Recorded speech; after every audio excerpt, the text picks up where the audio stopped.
This is the broadcast from City Hall, the home of the Greater London Authority. Please stand by.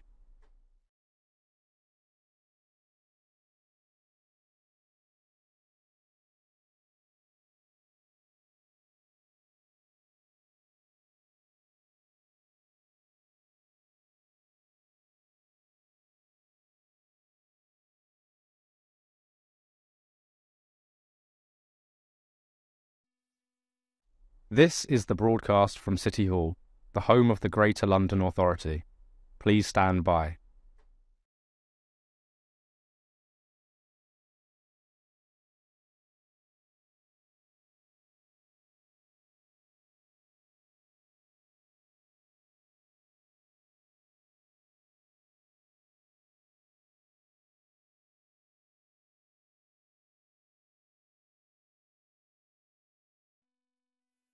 This is the broadcast from City Hall, the home of the Greater London Authority. Please stand by.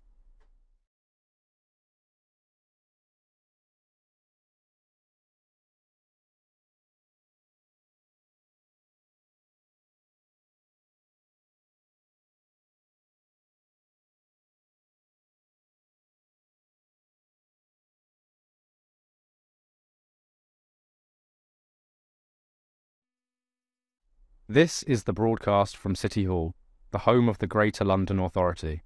Please stand by.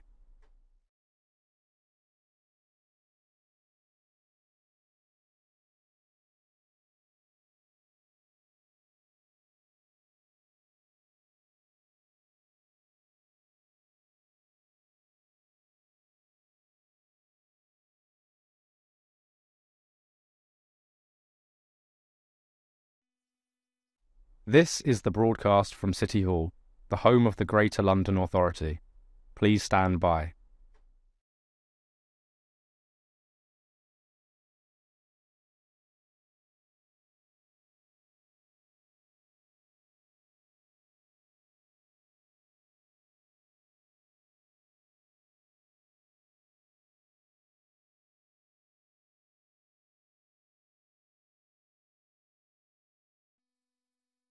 This is the broadcast from City Hall, the home of the Greater London Authority. Please stand by.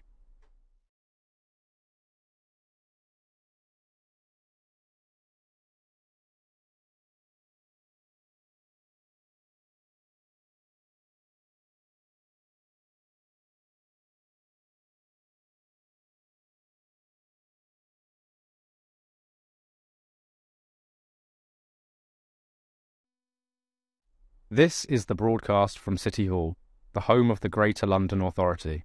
Please stand by.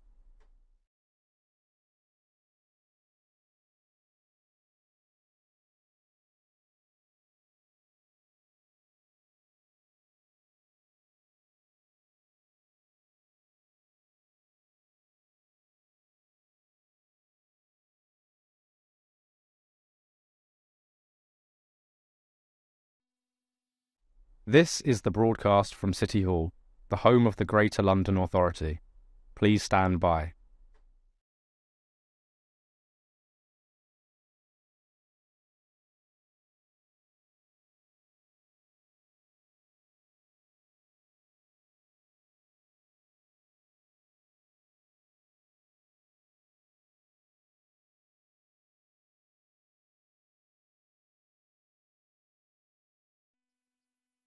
This is the broadcast from City Hall, the home of the Greater London Authority. Please stand by.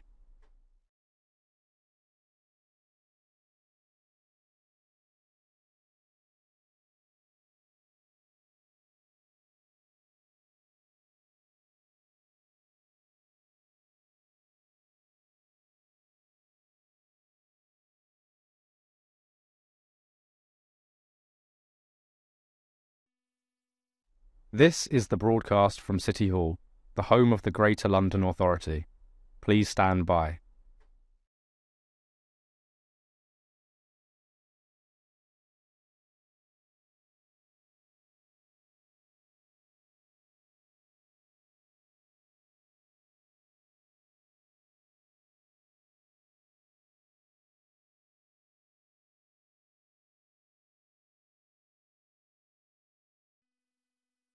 This is the broadcast from City Hall, the home of the Greater London Authority. Please stand by.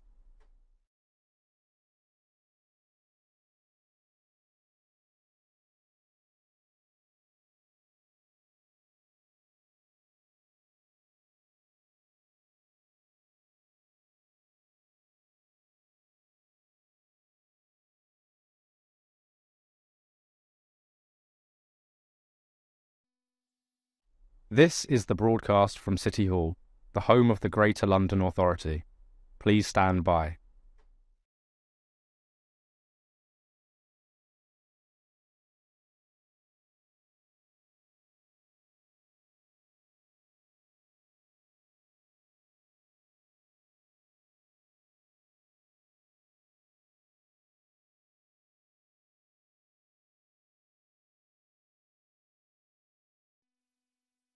This is the broadcast from City Hall, the home of the Greater London Authority.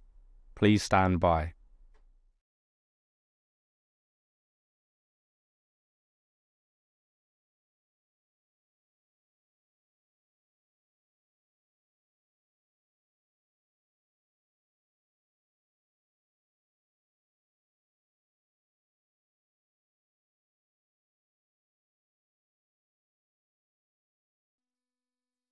This is the broadcast from City Hall, the home of the Greater London Authority. Please stand by.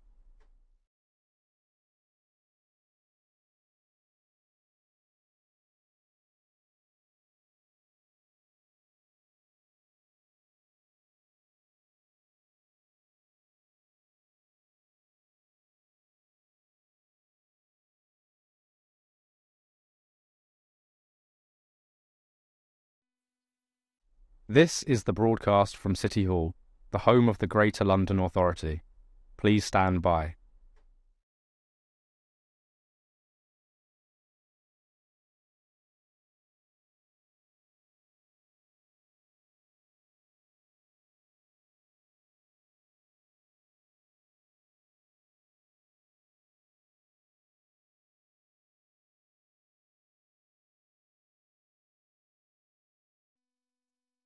This is the broadcast from City Hall, the home of the Greater London Authority.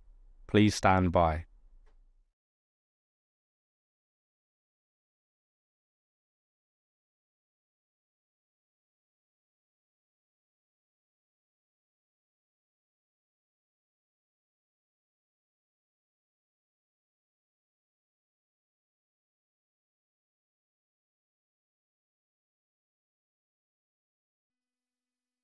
is the broadcast from City Hall, the home of the Greater London Authority. Please stand by.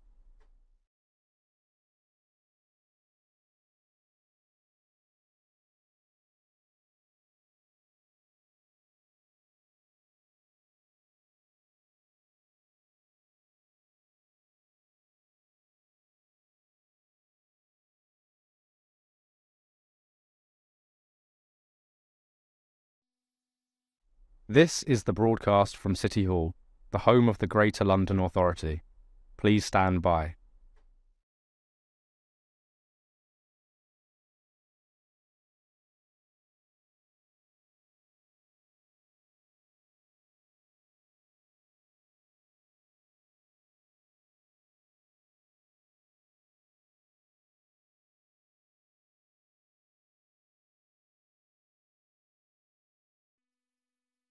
This is the broadcast from City Hall, the home of the Greater London Authority.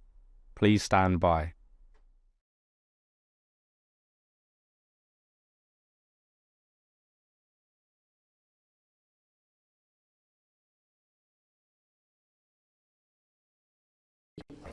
Welcome everyone to today's Economy Committee meeting. Members of the public may like to follow us at London Assembly on Twitter and use the hashtag Assembly Economy for this meeting. Please may I remind everyone to switch their phones to silent mode and ask that members and guests ensure that electronic devices are not placed in front of their microphones, otherwise that does cause us problems tech-wise. Today, our main item of business is a discussion with our invited guests on childcare in London. Before we begin, we have a few items of business to attend to. Can I now ask our committee clerk, Jack Booth, to confirm any apologies for today's meeting? Thank you, Chair. We have no apologies for absence. Thank you.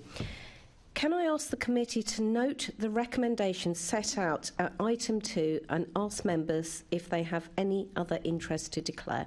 No. Thank you.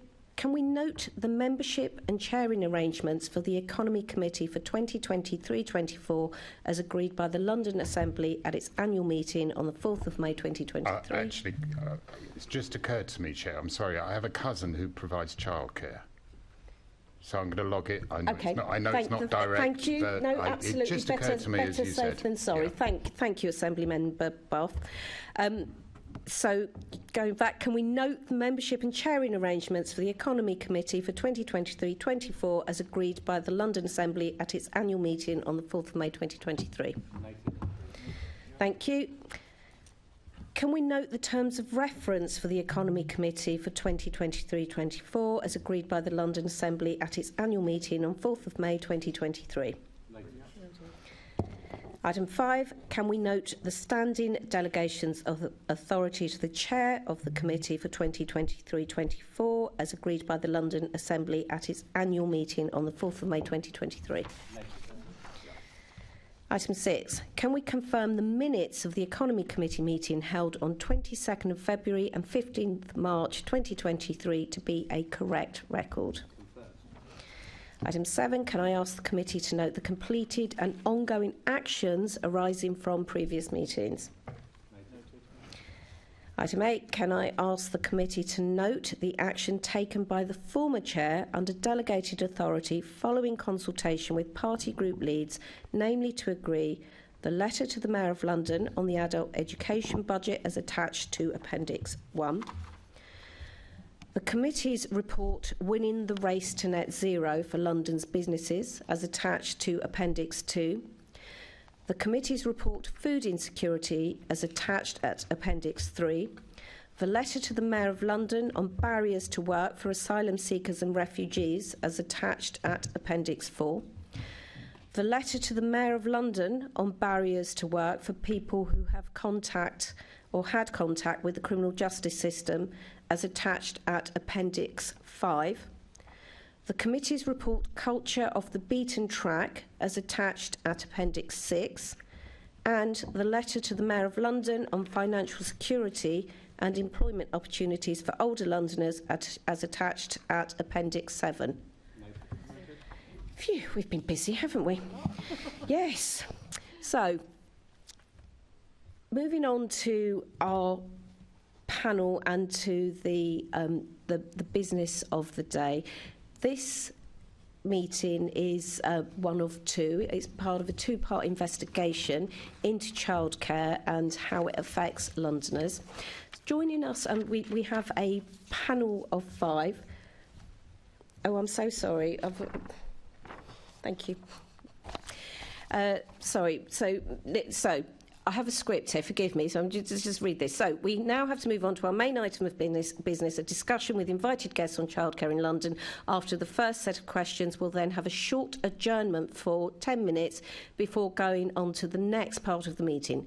We're joined in the chamber by Victoria Benson, Chief Executive Director of Gingerbread, Iain Mansfield, Director of Research and Head of Education and Science, Policy Exchange, Christine Farquharson, Associate Director at the Institute for Fiscal Studies, and Ben Franklin, Director of Research and Policy at the Centre for Progressive Policy. And joining us on Zoom is Joeli Brearley, Founder and Director of Pregnant Then Screwed.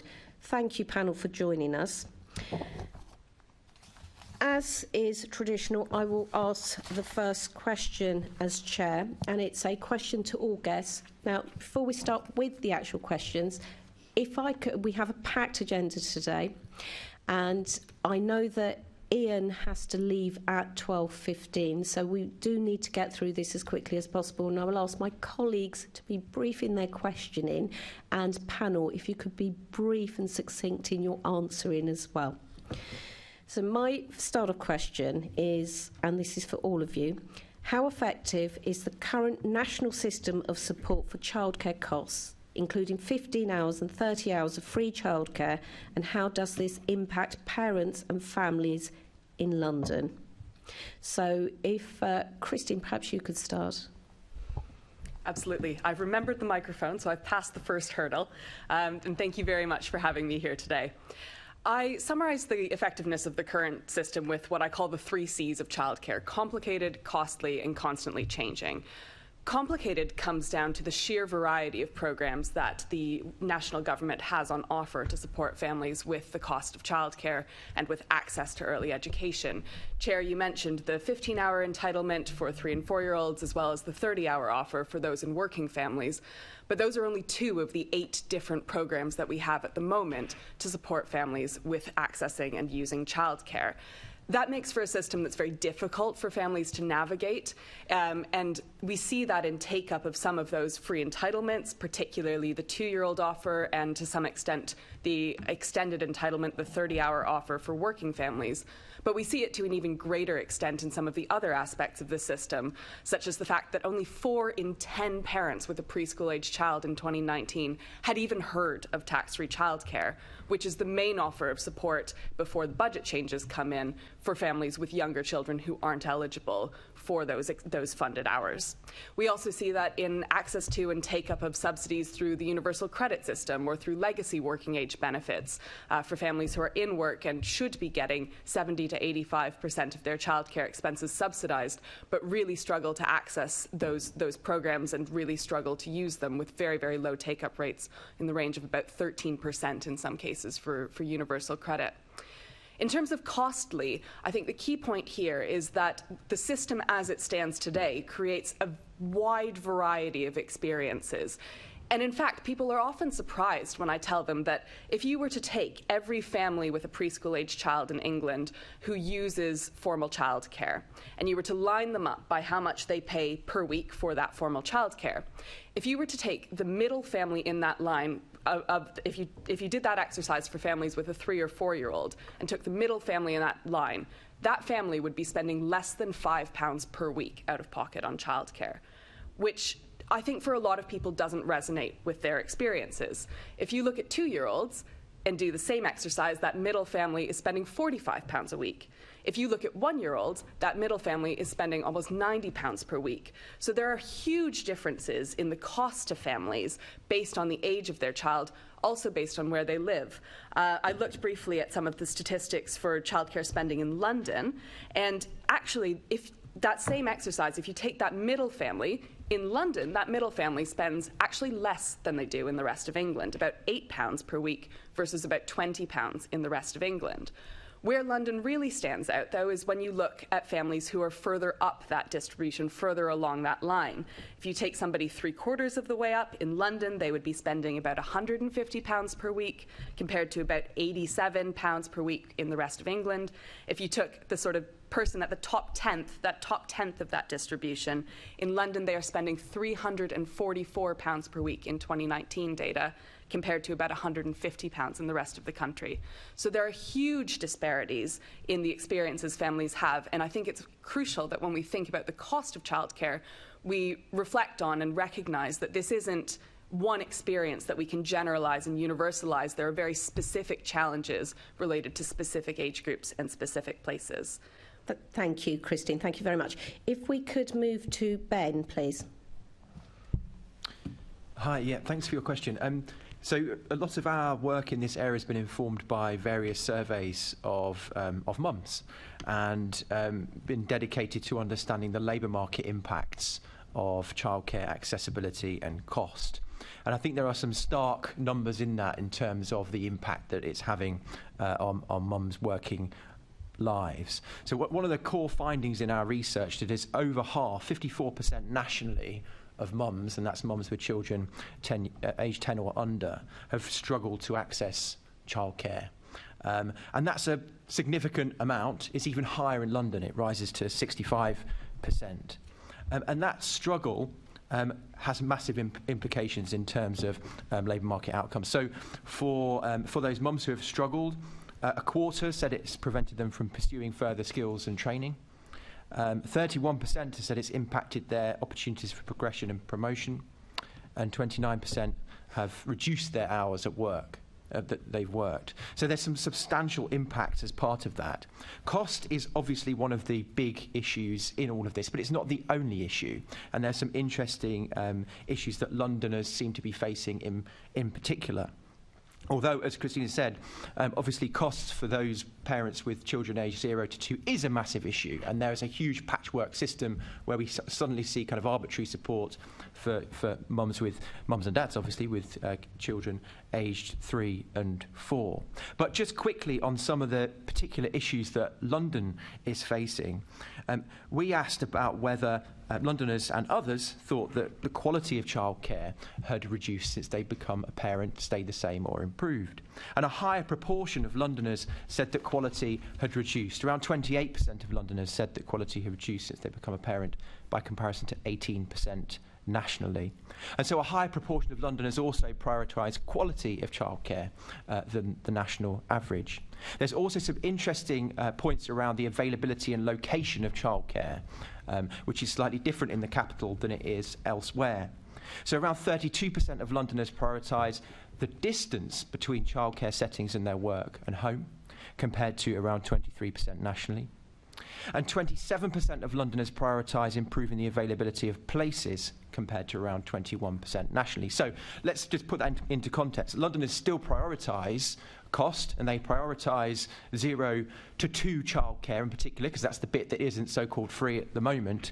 But there are quality, accessibility and availability issues that Londoners seem to face more acutely. And then the final thing that I want to add on the London-specific issues is around parents who aren't working. So amongst within our survey, 47% of people, of mums in London, prioritise extending the current 30-hour offer, which is only to 3 and 4-year-olds, free childcare to people who aren't in work. Currently, it's not available. By comparison, that's about 33% nationally. So you can see that people who are out of work, this is a bigger issue in London in terms of some of those childcare costs. So yes, cost is definitely an issue, and I completely agree in terms of the patchwork of the system. It's incredibly difficult to navigate, but there are some London-specific issues that I think are worth highlighting too. Thank you, Ben. Joeli, can you hear us? Can we hear? Sorry, is there a problem with hearing Joeli? Can you hear me? Yes, we can now. Thank you. Good morning. Thank you for joining us. So if you'd like to try and answer that question. Yeah, sure. I think Christine and Ben have done a really, really good summary there.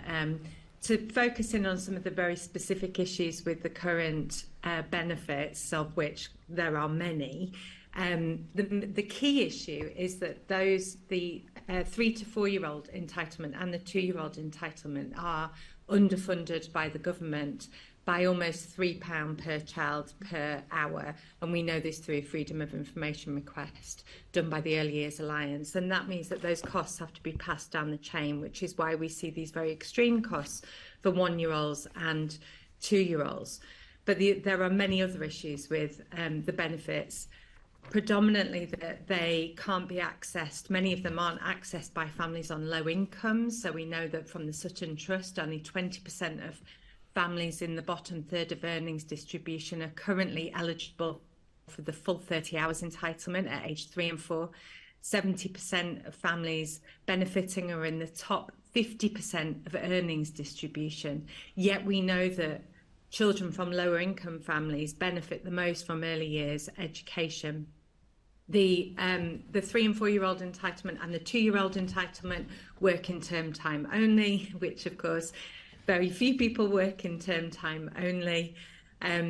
The 3 to 4-year-old entitlement doesn't kick in until the term after a child turns 3, which creates a bit of a birthday lottery for families. There is this big gap between the end of parental leave and the start of any funded childcare, which means parents, mothers in particular, look at those very extreme costs when they're returning to work after maternity leave, and they think it just doesn't make sense, it doesn't add up. And so at that point they leave the workforce. We've lost them from the economy. So by bringing those entitlements down to 9 months, we do think it will have a benefit in terms of retaining mothers in the workforce. There are many issues with eligibility. We believe that for tax-free childcare, it should be based on household income rather than individual income, because you can't access the scheme if an individual in your household earns more than £100,000. So this again penalises women, as they tend to be on lower incomes. All of the schemes are very complicated. They're very difficult to access. We know that there are childcare deserts in areas of deprivation due to the underfunding of the 3 to 4 year old entitlement. So areas of deprivation are more reliant on those funded schemes, which are underfunded, and so they make those providers not sustainable. You can't access schemes if you're training or studying, which prevents parents from upskilling. And for all of the schemes, you have to use a provider registered with Ofsted, which can create challenges for parents who have a disabled child, who are more likely to employ a nanny, or who can give their child individualised care, but they're less likely to be registered with Ofsted. In line with what Ben has found from his research, we found that the really key issue in London is availability compared to the rest of the UK. London parents find it very difficult to find any childcare. We've heard stories from London parents saying that in the playground, people are trying to poach nannies from other parents because they're so desperate for any form of childcare. Joeli, I'm so sorry. I'm going to have to stop you, but perhaps you could, use your other points in future answers. Iain, could I move on to you? Thank you. In terms of the national picture and the national government support, the three things that I would say need to be kept front and foremost is availability, access and affordability, and there are real challenges on all three of those. What's characteristic of the government's support is not that the amount of money spent, we actually compare very well on both compared to the EU and the OECD in terms of averages there, but the fact that it's all put on subsidising demand, and at the same time government has severely regulated supply and reduced the amount of childcare and the amount of childminders in particular who are operating in the profession. So in the last 10 years, almost half of childminders have left the profession. In London, we know from a 2018 study for the GLA that 30% had quit in the previous 9 years, and we know that more will have quit over the period of the pandemic. This matters because reducing supply drives up costs. We also know that childminders are particularly important for parents working atypical hours, shifts for example, and in fact a study has shown that only 15% of local authorities in England report that there is enough childcare availability for parents who are working atypical hours. The best comparison here is with the housing market, in that we have regulated supply, we stop people building houses, that drives up the price, and so the response to subsidised demand by Help to Buy. In the same way, all the support goes into supporting with costs and not to increasing availability. That's not to say we shouldn't support some parents with costs. Clearly we could. But it's important to recognise that if we are making childcare more expensive by throttling who can provide it through over-regulation, then that expense, whether it's borne by the taxpayer or whether it's borne by individual families, is still a cost that is going up. And obviously if it's not available at all, then people, even if they could afford it, may not be able to get back into the workplace. Thank you. So, am I the only one that can hear something in the background?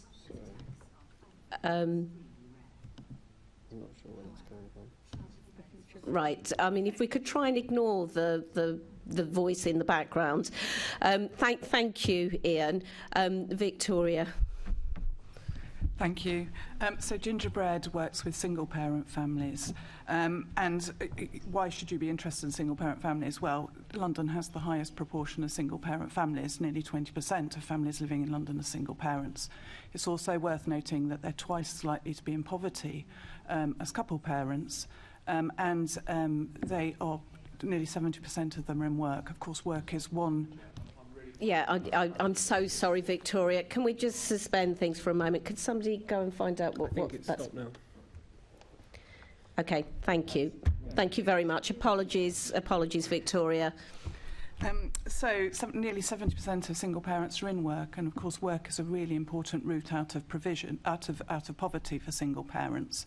The other thing worth noting about single parents is that by the time universal credit is rolled out, 90% of them will be on it. You ask, is the current system effective? No. I mean, the current system doesn't meet the needs of single parents that we talk to. Currently, the take-up for the childcare element of universal credit for single parents is 14%. And from our research and when we speak to people on our helpline, we think the main reason for that is because currently parents have to pay the upfront costs of childcare. And of course, it remains to be seen what will happen once the new system is rolled out from the summer. It's also worth noting that the childcare cap in universal credit is still a huge issue. It was frozen for years.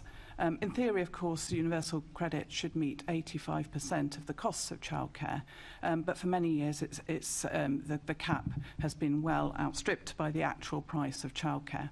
The cap was increased in the budget, but it still won't meet the costs of childcare across the country, and particularly in London, it's estimated it will reach around 55% of the costs of an average nursery place, which might seem a lot, but many single parents won't be able to meet the other 45%. We are pleased that the government did hear our calls and has increased the cap on childcare. But the way that they're going to be paid in future, the upfront costs through the Flexible Support Fund, also causes us great concern, because much of that will be left to the discretion of individual work coaches. So it remains to be seen whether that will be effective. Thank you, Victoria. I'm so sorry. We just need to move on. So, panel, moving on to the next set of questions. I'm going to give you a time limit of 90 seconds to just get through this really quickly. And I hate doing this. I'm so sorry, but we are so limited for time. We've got some good questions, and you've got wonderful answers as well. Moving on to my colleague, Assembly Member Hirani.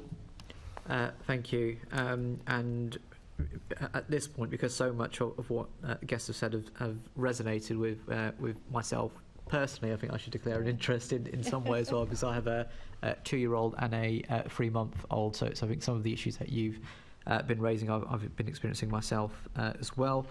The first part of the main part of the question I was going to ask has actually been answered. So I'm going to ask the question in a different way. And it's in relation to parents understanding the support that they're entitled to and the levels of awareness that they are about the entitlement. So I'm going to turn to Joeli online and just ask if there are any groups in particular that we need to be focusing on targeting in London. And examples could include homes where English is spoken as a second language. So do you have any thoughts on that, Joeli? I mean, in summary, we really need to be focusing on low-income households. They tend to be the groups of people that don't access formal childcare and are less aware of the entitlements. We did a quick poll to assess this on Instagram the other day, and 4,000 people responded to it. 45% of people said that they felt they knew what benefits they were entitled to, so that leaves 55% who don't. And 7% of parents told us that their employer had talked to them about childcare benefits. But in summary, it's low-income families that we really need to be focusing on. Right, and Joeli, you mentioned something in your opening remarks about the households where only one parent was working and one was at home, and that affected their entitlements. How does that link in with what effectively becomes a double whammy with the changes in the entitlements to child benefit as well? So these are potentially the same families that are that won't have access to child benefit as well, where you've got one parent working. Yeah, I mean, those middle income earners where you have one parent that earns over £50,000 or one parent that earns over £100,000 get disproportionately penalised. But what we're really concerned about is single parents who earn either over particularly if they earn over £100,000, because they then they can't access any entitlements whatsoever, and it doesn't make sense when you could have a two-income household where both parents are earning, say, £99,000 per year. So the way the benefit system works, it really does penalise single parents, so we'd like that to be addressed. And Victoria, because just as of single parents, do you have anything to add on that? The median income for single parents is £15,000, and most of the callers to our helpline are earning round about that. Our experience is that single parents, the people that call our helpline, are confused by the system. They do get confused, particularly between tax-free childcare and the childcare element of universal credit. And they also often miscalculate their entitlements under universal credit, so they believe they're not entitled to as much as they are. Thank you very much. Assemblymember Garrett. Oh, sorry. Is it a quick? Going on to the next question. Yeah. Sorry, Assemblymember Boff. Was it in relation to this? And is it very quick? It was related to that. Do you mind, Assemblymember Garrett, if we do this? Thank you. Sorry. Apologise for the confusion. What more could the government do or anyone do, not just the government but the GLA, to increase awareness of people's entitlements? What are the shortfalls and what action could we take, do you think? Well, I think it's one-to-one tailored advice. Our helpline provides that, but we're very small and we can't meet all of the needs. But I think that running through their entitlements and talking through what they're entitled to is what they really need. Of course, publicising entitlements and asking people to phone helplines at schools or health clinics, I think would really help as well. Thank you. Thank you, Assemblymember Garrett. Thank you. Thanks. So I was going to ask, my question's about funding levels and whether they're adequate to cover, which we've touched on a bit already. I wanted to pick up on your point you made earlier, Christine, though, about you're talking about, I think you said that the difference in London between the median cost and the top decile cost is very wide. And I suppose I was curious about, when we think about costs, obviously there are some costs that are effectively imposed on people they have little choice about, and some costs that people voluntarily embrace because they're happy to pay a lot more.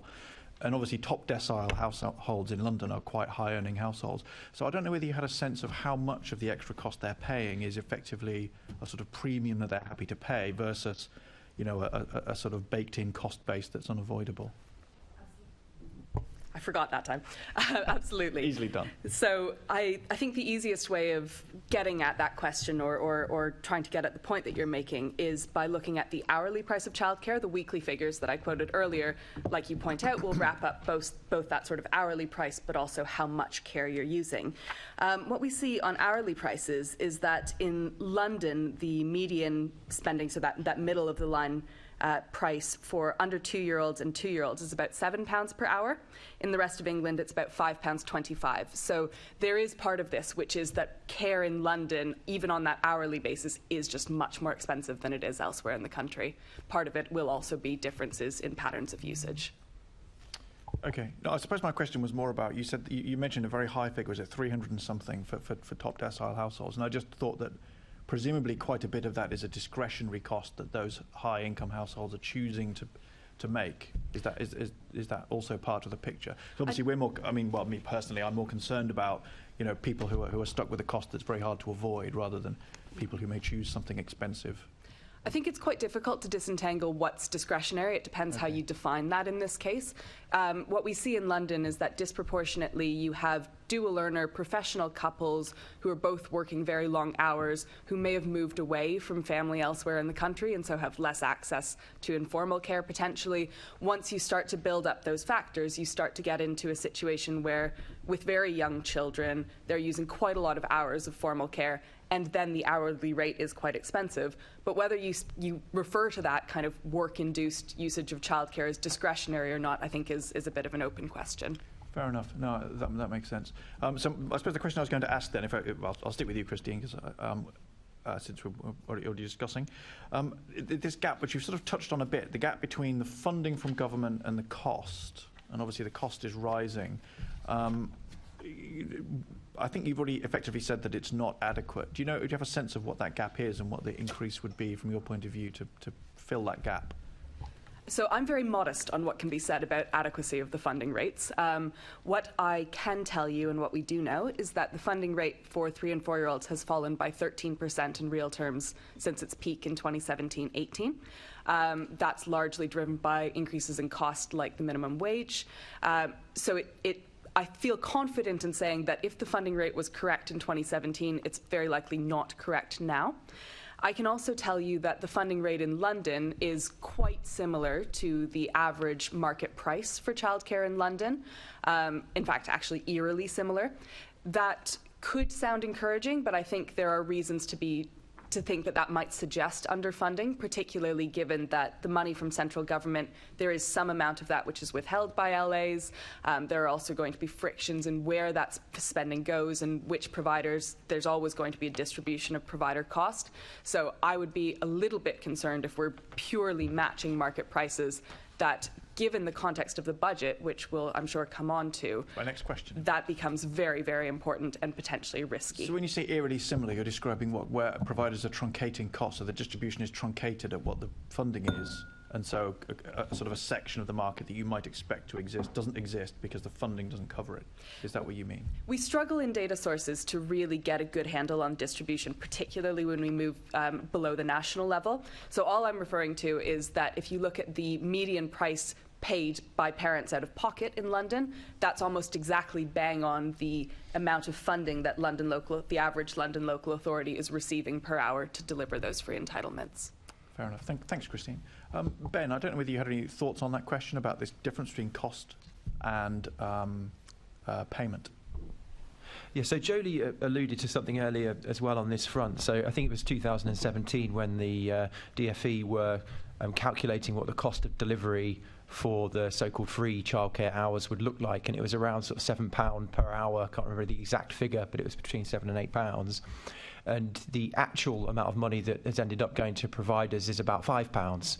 So there's a £2 gap there between what it actually costs to deliver the system and what's been given. And obviously then we've seen inflationary pressures. So I think there is, that is suggestive of a serious underfunding situation.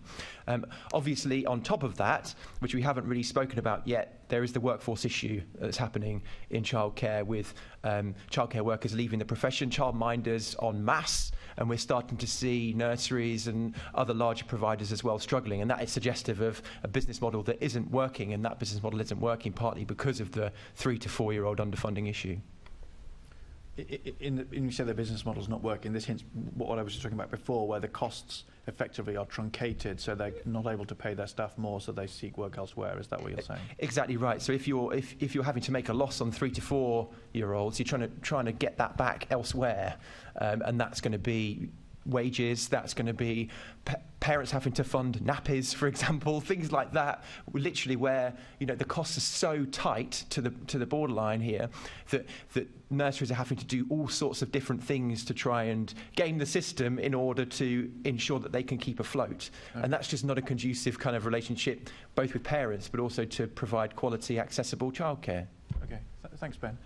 Iain, I was going to ask you the same question, but obviously you've somewhat preempted it in your answer earlier where you were pointing out that it's important to look at the other side of the equation. So I'm happy to ask you the same question, but also in particular on your point about supply, I can imagine that you've got a response to what Ben was saying, that actually partly it's about doing the supply differently, and in particular whether you've got sort of analysis on what is possible and what the impact of that could be. No, thank you. And I would actually just like to address your earlier point about what you referred to sort of discretionary spending, because you do see a range of prices for childcare. You see some nurseries charging an amount, vastly above others. There is a certain minimum thing which you need to have, skilled staff, pay them properly, suitable premises, and I think I would share the concerns that the 3 to 4 rate doesn't completely cover that. But you also undoubtedly see some parents choosing, often wealthy parents, to pay for what you might call very premium nurseries.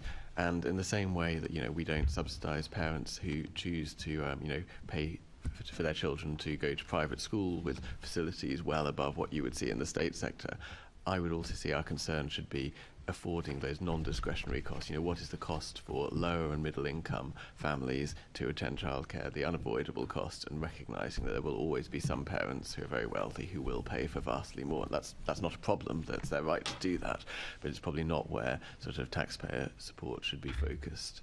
To get back to your question on supply, I think that, and how we can bring the costs down, because the costs are going up. I think there are a few ways in which they are. Some are unavoidable and are probably good, such as the increase in minimum wage.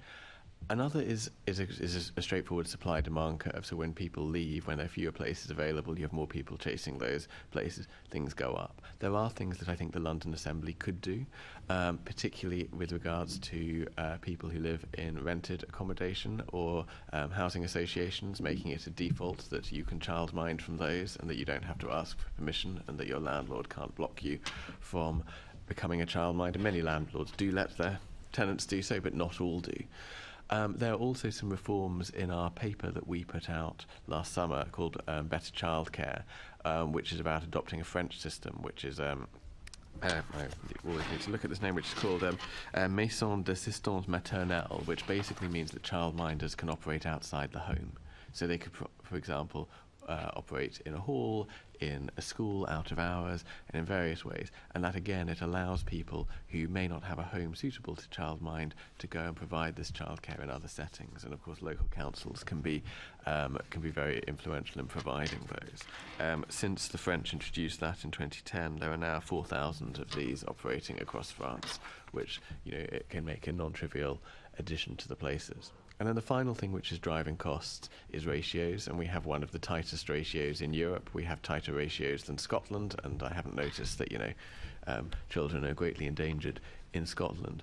This is a fundamental driver of cost. If you have, for example, a ratio of 1 to 4, then the hourly price for 4 children is all that can fund that hour of childcare, including staff, including accommodation, including everything else, including all of the paperwork. So this ratios is so fundamental here because it drives the unit cost in a way that nothing else does. I appreciate that's outside the control of the London Assembly, which is why some of the other things I suggested are more within your power to potentially look at. Yeah, the rental point is actually an interesting one. I hadn't considered that. Sorry, Assembly Member Garrett, we do. You've had quite a bit of time. Could we move on now? And your questions have been answered, I think. So, Assembly Member Clark. Sorry, question 4. Has that been answered? Well, you've had quite a bit of time, Assembly Member Garrett, more than anyone else so far. And if you didn't ask it in that time, I'm sorry. But if we've got time at the end, you can come back to it. Assembly Member Clark. Thank you, Chair. We've talked quite a bit. Sorry, this is a question for Christine. You've spoken quite a bit about the gap between cost and government funding. I'm just curious what your view is on the impact this gap could have if the government policy extends to children under 9 months old. Absolutely, and I think this is a crucial point because what we saw in the budget was the largest ever expansion in the free entitlement. And what we calculate that means, at the moment the government in Whitehall is buying about 50% of the preschool childcare hours in England.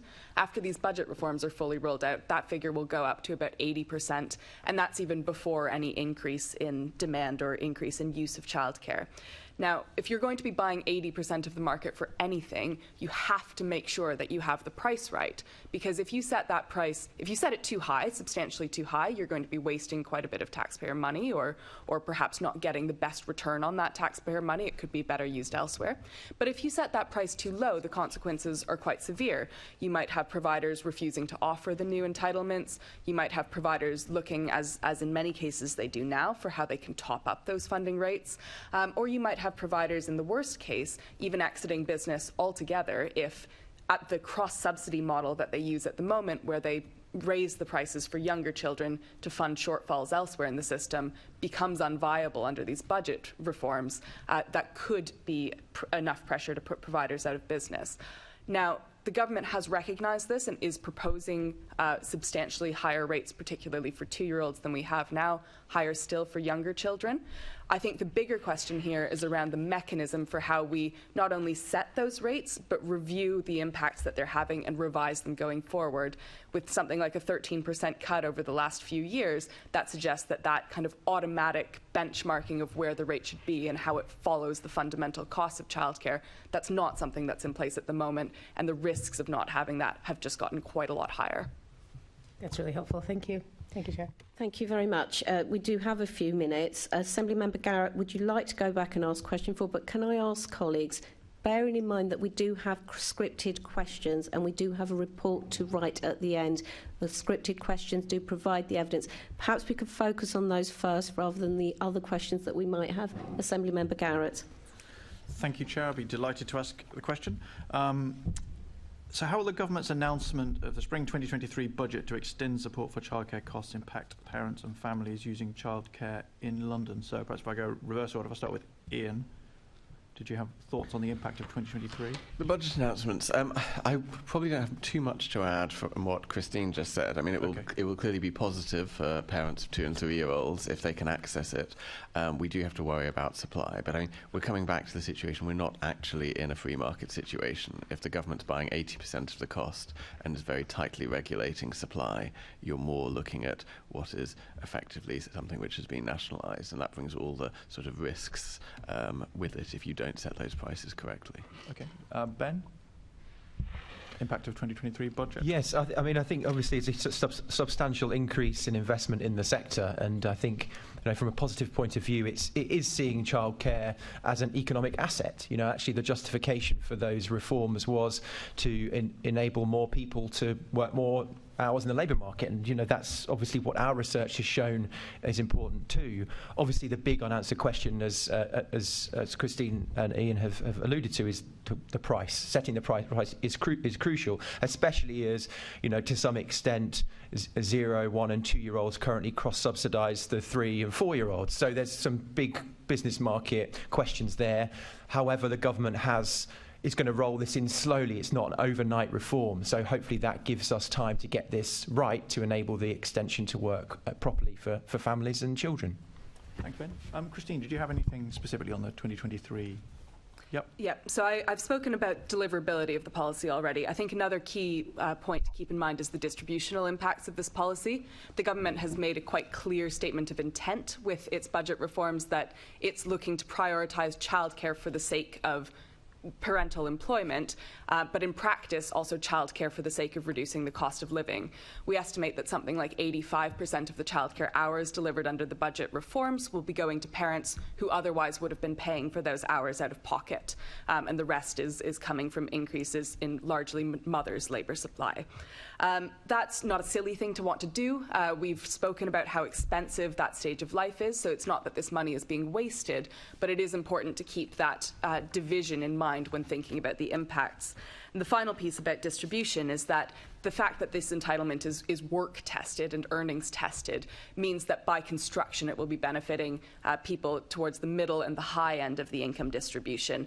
Largely those on the lowest incomes, the poorest families, aren't working enough hours to be able to benefit from these entitlements. The exception to that is at the very top of the distribution, where the £100,000 cap that we spoke about in relation to tax-free childcare bites as well and leads to a very, very large region, almost a £35,000 region, where a family with 2 young children in London earning £99,000 per year, £99,999, would give up a pay rise of almost £35,000 a year in order to keep access to the childcare entitlements that they will be given in the budget. So that creates a very odd set of work incentives for a minority of families, but families who are quite important from a tax and economy's point of view. You're cut off. Okay, thank you very much. Thank you, Chair. Thank you very much. Moving on to our next set of questions about childcare costs and provision in London. Assemblymember Bakari. Thank you, Chair. Lots of you have already touched on the fact that there is a postcode lottery when it comes to childcare costs, quality and accessibility. So I'd like to kind of do a roundup question for all of you, because all of you have covered this area in particular specific questions already. Why is childcare cost higher in London? Why is the quality reduced? And why is there a lack of accessibility specifically in London? So just really just the whys rather than the actual stats that we've already heard. Ben, you had some great stats on this particular issue, but have you got the whys? Have you got the reasons? I can't give you the whys in detail, but I think there is a point around location and distance between childcare and where you work. I think that's, I think speaking from my own personal standpoint, and I'm sure others as well anecdotally, in London we know that there is a real challenge in terms of the commutes that maybe an hour and a half, and where we need to drop our kids off in the morning. So I think there is a real issue in London on that specific point, and it came through strongly within our research that so many Londoners, by comparison to the rest of the country, put location top of that. And then on top of location as well, one thing I didn't mention earlier is around how Londoners prioritise the availability of places as well, and maybe that comes back to the cost question. It's harder to run nurseries with high costs of rental, etc. in London by comparison to the rest of the UK, but it's something that requires more detailed analysis to really get under the skin of what's happening in the London childcare market, I think. I'm happy for any other members of the panel to come in terms of if they've done any analysis of why this is happening. Yeah, Iain. So I think that 2018 study I mentioned is quite an insightful one to look at, particularly because it was focused on London specifically, and they managed to track down a large number of the childminders who'd left the profession and asked them why. And overwhelmingly, it was about bureaucracy and paperwork and lack of flexibility. So that a lot of them had gone into the profession because they thought it would be flexible, they could choose their own hours, they could be their own boss, they could potentially fit it around other commitments, including to their own children. And the reason they were citing was that it wasn't like that at all. Now, in terms of what London can do, a lot of this is imposed nationally by Ofsted, and in our paper we have called for this to be significantly lightened on childminder.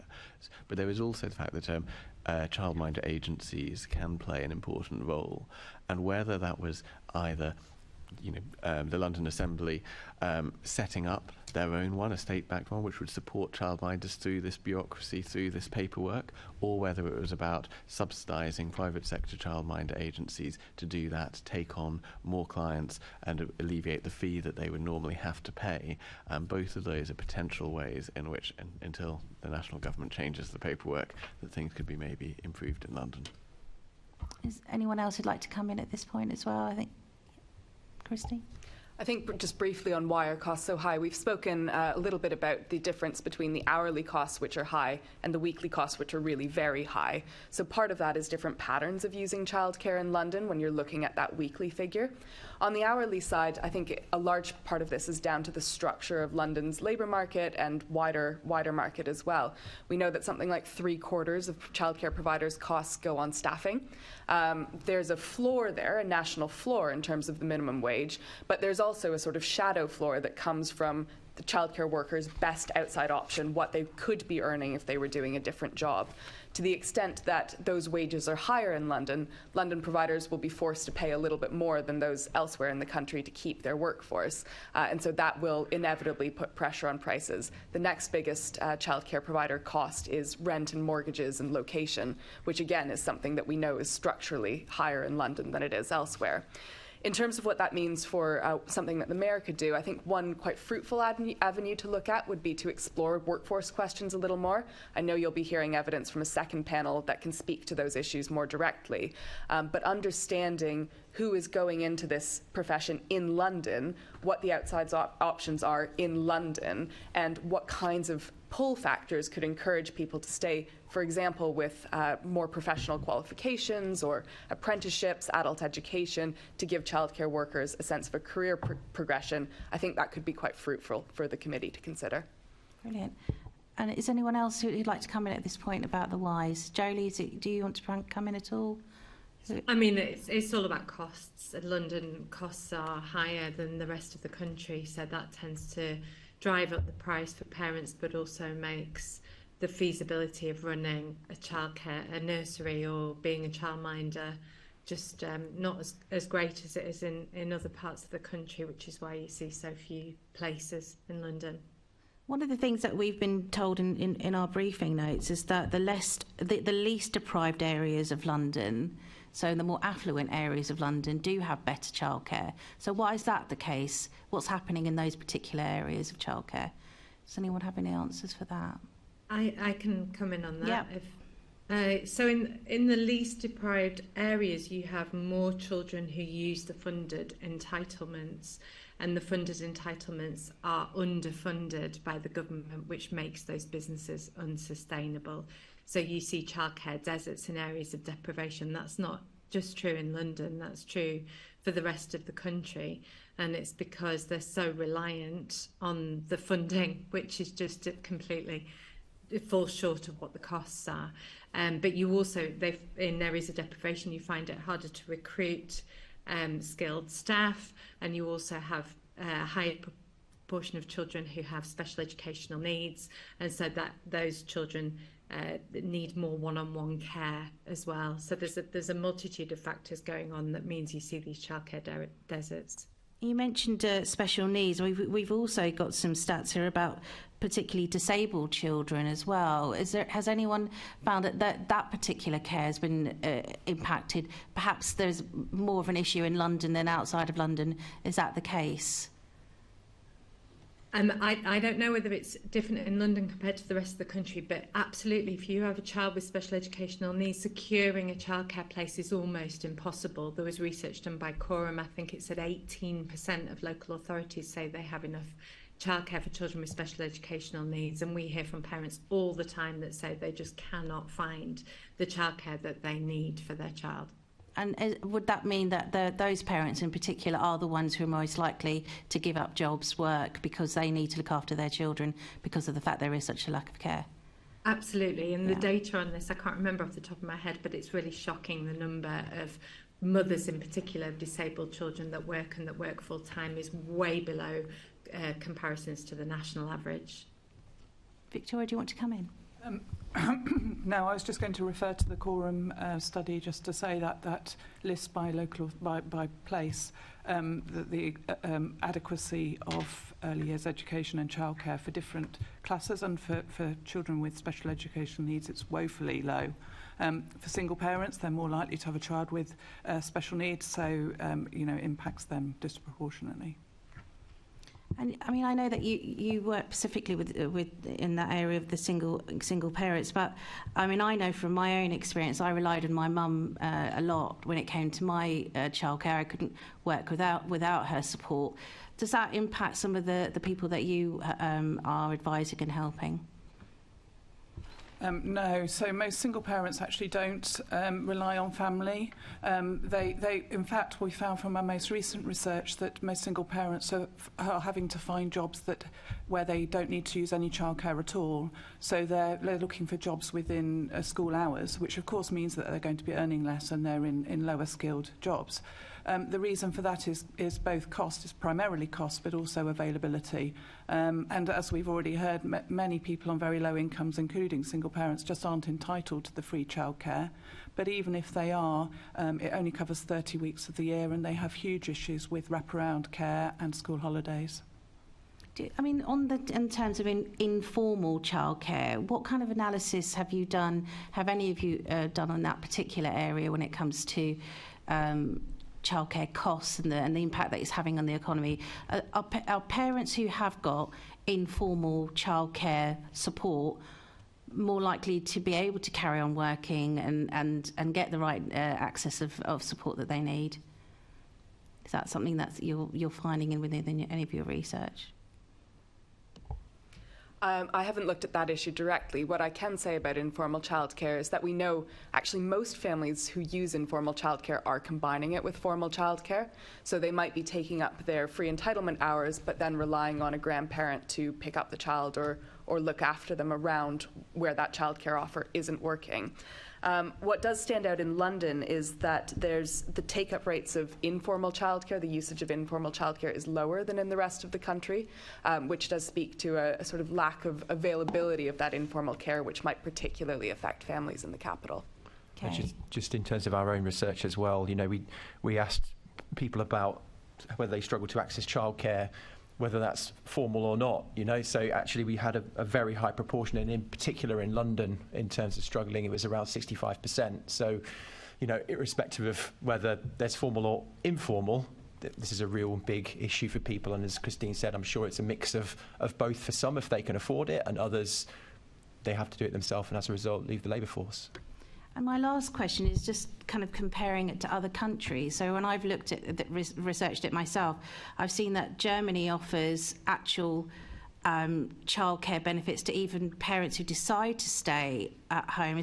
That's the case? From what I've heard, that there is actually a cost element to deciding I'm not going to go back to work, I'm going to look after my children at home, but that could impact on, obviously, you know, the income that you're bringing in, which then means that you need support. So is there anything here, in particularly in Britain and London, that you could see comparatively that we could do better following other examples like in Germany?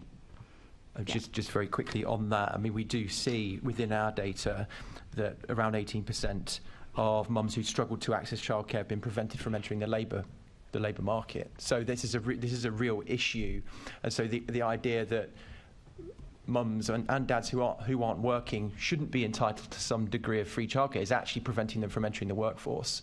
And so whether there's some sort of London-specific scheme that could support those who are unemployed currently, maybe that's something to look at. Obviously, we know the Mayor has done great things in terms of primary school education recently. Are there some sorts of equivalents that could be done in terms of childcare specifically targeting unemployed families? Thank you. So I think we would see that quite a lot of other countries offer a great deal more flexibility to the family in terms of this. So our support is basically predicated on formal childcare, Ofsted regulated. If you're in work, you get certain allowances which you can use. I think if we look elsewhere, so in Canada, for example, there is less formal support for childcare, but rates of child benefit are significantly higher, 3 or 4 times the rate they are here, which gives parents the more choice of whether they want to work a lot, a little, whether both parents want to work part-time, and so forth. On those natures. I mean, we have some stats from a 2019 survey which said that 60% of non-working mothers said they would work if childcare was affordable, but 37% of working mothers said they would stay at home full-time if they afford it. So I think, you know, we should be listening to both of those. In France as well, for example, you have household taxation rather than individual taxation, which again, it evens the case between earners of different amounts, and you avoid some of the cliff edges which other panel members have spoken about here.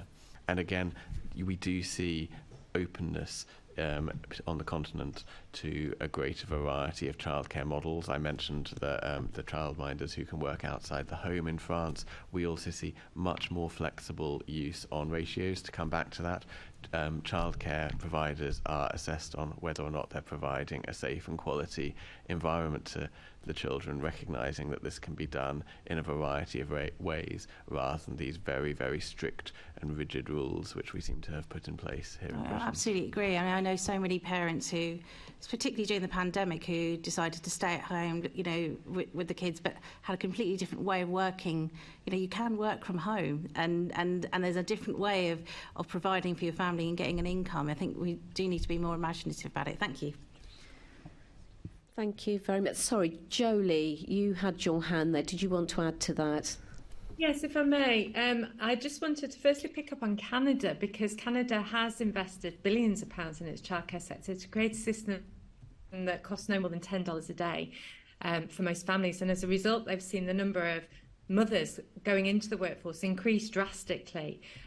I would also like to add that there's been a lot of stuff in the press recently and a lot of discussion by MPs about the subsidies put to childcare being a problem because they tell mothers to work. We cannot fund parents to stay at home without fixing our childcare system first. You have to, in order to create choice and real choice for families, you need an affordable, good quality childcare system, as well as potentially a subsidy for those parents that stay at home and do that unpaid labour. And just on ratios, because we keep bringing up ratios are the key indicator of quality. If we relax ratios, we reduce quality. All of the research says that. So it's not a good idea to relax ratios. And actually, the recent government announcement that we will enable more children to be cared for by a childcare professional at the age of 2 means that those providers in areas of deprivation will be caring for more children because they need to in order to stay afloat, whereas wealthier families will be able to access better quality childcare because they'll be able to afford tighter ratios, which creates more division and more inequality in our system. So we care deeply about ratios and think they're really, really important to keep as tight as possible. Can I just very briefly come back on the ratios point? I completely agree with Joeli, and our own polling suggested that mums were not in favour of changing ratios. Over 80% either wanted ratios to stay the same or to be more in favour of high quality ultimately. Thank you very much. What I'd like to do now is move on to our next... Oh no, actually I think we can have a break now. Yes. So we can have a 10-minute comfort break. Jack, if you could show our guests where the facilities are, and we will be back here at 11:10. Thank you. Oh, sorry.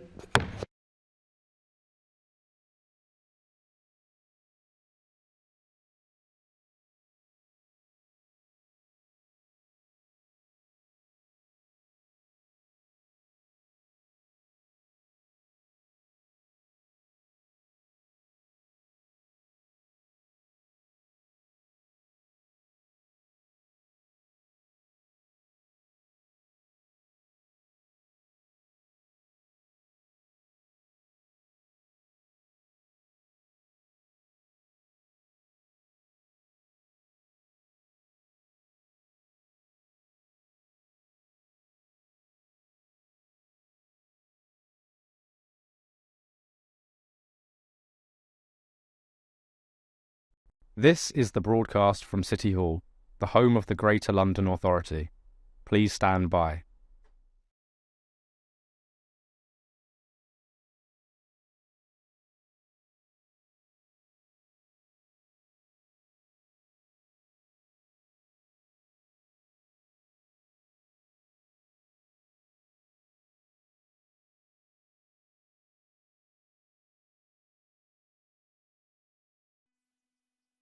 This is the broadcast from City Hall, the home of the Greater London Authority.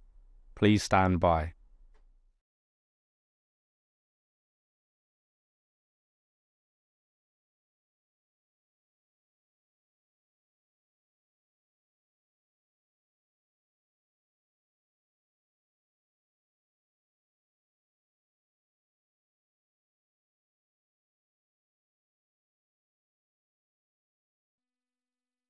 This is the broadcast from City Hall, the home of the Greater London Authority. Please stand by.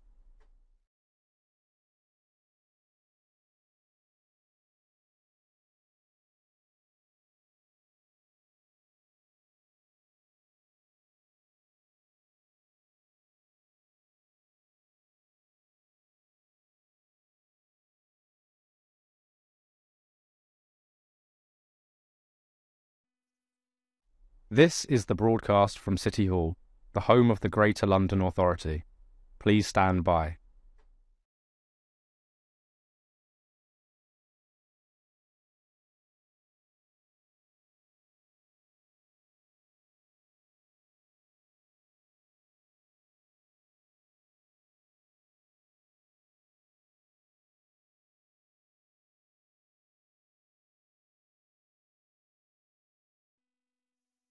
This is the broadcast from City Hall, the home of the Greater London Authority. Please stand by.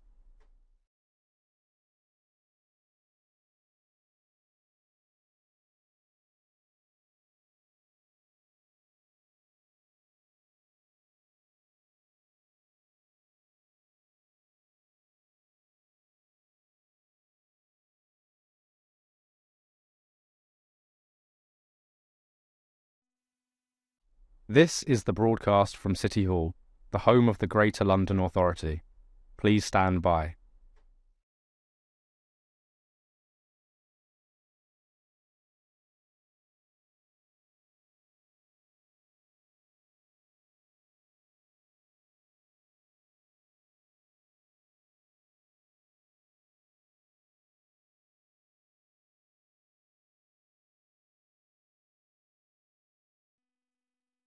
This is the broadcast from City Hall, the home of the Greater London Authority. Please stand by.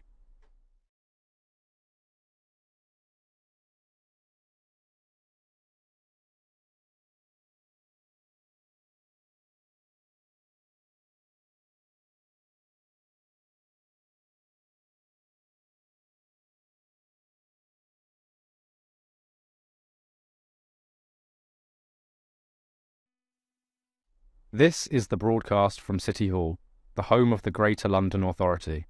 Please stand by.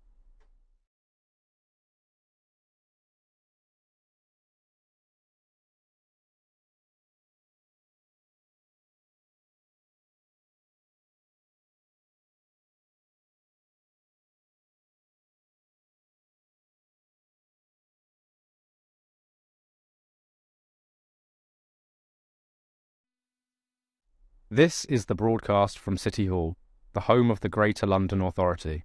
Please stand by.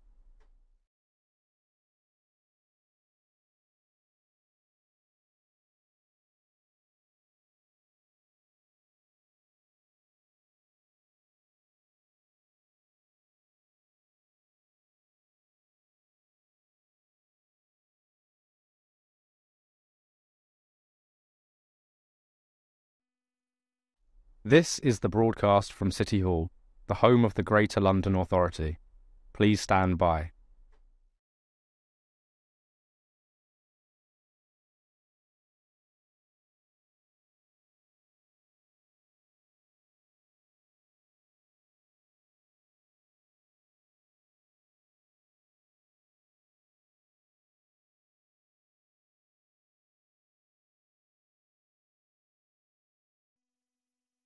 This is the broadcast from City Hall, the home of the Greater London Authority.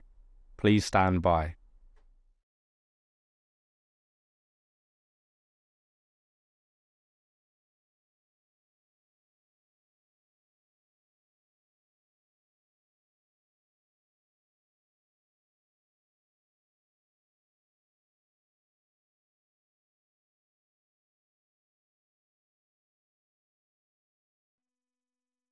This is the broadcast from City Hall, the home of the Greater London Authority. Please stand by.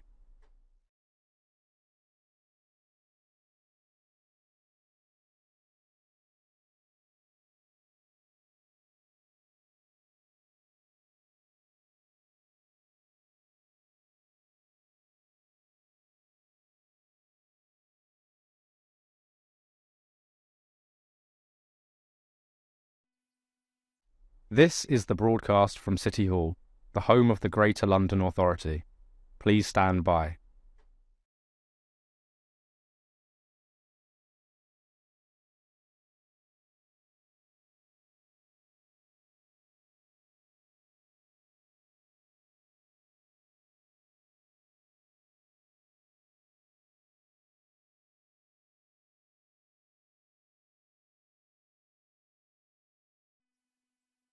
This is the broadcast from City Hall, the home of the Greater London Authority. Please stand by.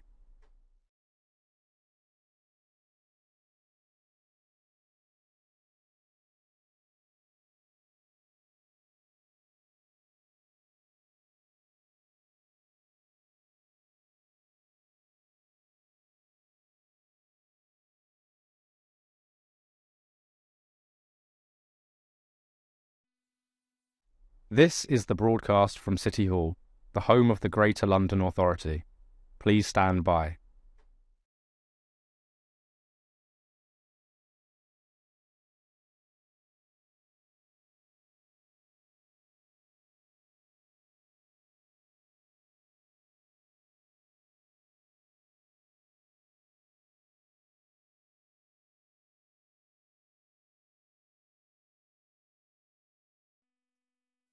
This is the broadcast from City Hall, the home of the Greater London Authority.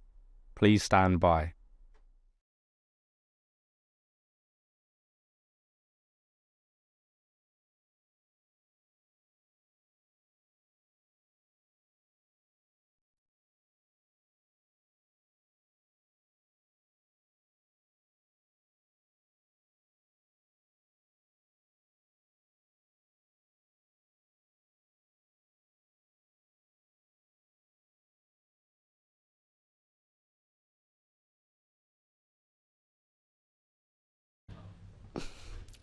have to remember to do this.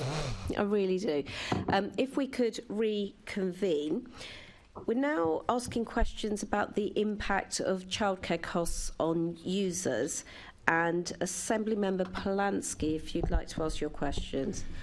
Thank you, Chair, and good morning, panel. Victoria, if I can begin with you. What is the gendered impact of the cost of childcare? Well, over 90% of single parents are women, and so we see the impact mostly affecting women. And the impact of costs on childcare for them is that they are choosing not to pay for childcare.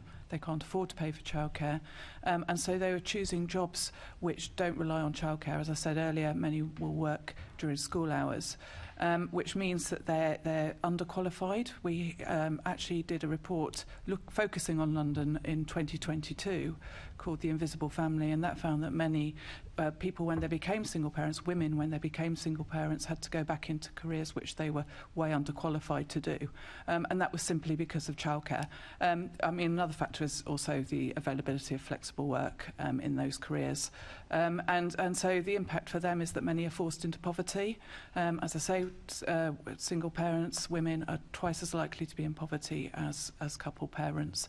And that's there's a higher rate of poverty amongst different groups, so those from black and minority ethnic backgrounds, or those with a disability, or those with children with a disability. So the gendered impact of childcare costs in London is that more and more women are forced into poverty. Thank you. That was pretty stark and comprehensive. Joeli, if I can go to you. So to build on that question, could I ask what impacts this has on mothers and fathers' career choices and working hours? Yeah, sure. So it tends to be women that make the career sacrifice because of childcare costs and availability, and that's partly influenced by our parental leave system, which encourages women to take long periods of time out of work when a child is born. It doesn't encourage fathers to do the same. So mothers become the primary carer, and when then they look at childcare costs, it doesn't make financial sense for them to pay childcare costs and continue working the same hours in many cases. So they take a step back from their career, and that affects their immediate earnings, but it affects their lifetime of earnings, which is why you see more women living in poverty when they're older. We know that the pension gap between men and women is vast. And it's influenced by what we term as the motherhood penalty, all of these issues that women encounter from the point that they get pregnant. We know that between July to September 2022, according to the Office of National Statistics, there were 1.2 million mothers out of the workforce due to family reasons. And looking after family and home is one of the main reasons for women to be out of the workforce. 28% of women are out of the labour market due to family commitments, with only 7% of men out of the workforce due to family commitments. And all of this obviously is the key contributor to the gender pay gap. It also affects the mental health of mothers, because some mothers become stay-at-home mothers and they want to continue with their career, and that can really affect their mental health. And we also know that women are making decisions about whether they have more children or whether they have a child at all because of childcare costs, as well as it influencing debt as well. Thank you very much. Ben, if I can turn to you. The motherhood penalty that Joeli was just talking about there, what impact does this have on women's participation in the economy, and also what impact overall does this have on London's economy? Yeah, thanks. So this is directly what our research was intending to answer. And as I mentioned earlier, there are substantial impacts in terms of the labour market. So amongst those that struggled, 29% to access childcare, that is 29% were reducing their hours worked. 30% said it impacted their opportunities for promotion and progression, and around 18% were prevented from entering paid employment in the first place. Now, we then fed that through to say, well, to all the mums we surveyed, to what extent would they want to work more hours if they could, because childcare accessibility was there. And at a national level, that was about 1.5 million mums wanted to work more hours. And on average, it was over 10 hours per week extra that they wanted to work. And so we factor that in with the sector that they were currently working in to estimate what the overall macroeconomic impact of that would look like. And at a national level, it's about 1% of GDP, upwards of £27 billion. So translated into London's economy, which is about 500 billion, that's probably about £5 billion per annum in lost output for London's economy. And so that's just the participation point. But I think there is also macroeconomic impact around reduced skills and a misallocation of labour, because it's mums and women who are artificially, because of the way the childcare system, business flexibility and parental leave, let's face it, operate, which means that mums are the ones who are doing the informal caregiving and therefore foregoing their own career development. And the final stat, before I blind you with stats, that I wanted to just put out there is we asked mums, for all those who've been prevented from moving into a different job due to childcare availability, how much extra would they have been paid? And so that was, whether it's because they just decided against taking a job because they couldn't do it, they were offered the job but they couldn't do it because of childcare availability, or for other reasons, and it was around £12,000 more per annum, and that's after chopping the tails of the data, so the very extremes, we took those out and it was still £12,000 per annum. So we're talking about huge impacts, not just from the personal financial point of mums, but also the wider macro economy for the UK and for London as well. Thank you very much. And Christine, if I can come to you finally, I met recently with Pat Cullen and Sheila Sobrany, who's the Royal College of Nurses President, and their members, and they spoke about nurses' pay for obvious reasons, but a huge part of that was about childcare, and they were talking about if you're an A&E worker, it got to the point where they just couldn't do their job anymore. Are there stats, or do you have any kind of reflections on this particular gendered point and around nurses? I'm afraid I haven't got any statistics to hand with me, but I absolutely have reflections on this. I think this is a crucial point, actually. When national policymakers or any policymakers are designing childcare policy, they often speak in terms of a double dividend. We're going to do childcare, and that's going to get us brilliant things for mothers' employment, and it's going to get us brilliant child development outcomes. What's often lost in that debate is that those outcomes can sometimes be a little bit in tension, because if you wanted to design a childcare system that was 100% about helping mothers to work, helping parents to work, predominantly mothers, you would be looking at things like extreme flexibility. You'd be looking at helping parents to use different numbers of hours or different patterns of care from one week to the next. You'd be thinking about quite long days. You'd be thinking about starting quite early in life. You'd be prioritizing short commutes and really accessible locations. And some of those things are in tension with what the child development literature tells us is the most effective way of promoting children's early development. And so the example of the A&E nurse is one I often use to say, well, in that situation, what does it really mean to design an early years system that both delivers on helping mothers to work and delivers on supporting children's development? And I think that's not one that policy's really grappled with. What we've seen instead is that we kind of gloss over it. We pretend that by pumping more money in, automatically we'll be achieving both of those aims. And I think that's really not always, sadly, the case. Thank you very much. Thank you, Chair. Thank you very much. Assemblymember Boff. Thank you.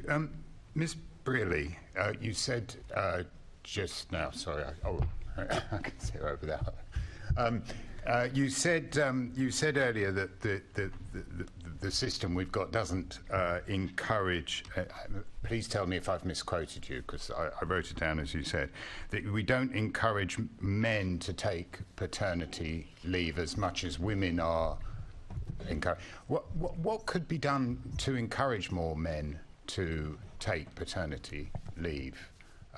Because that would in some way, it may affect this gender pay gap. So we do have shared parental leave, which we've had since 2017, but it's a failed system. It's about 2% of eligible families that use shared parental leave. And the reason why it doesn't work is because it's not shared parental leave, it's actually shared maternity leave. It requires a mother to give away a portion of her leave to the father, and many mothers don't want to do that.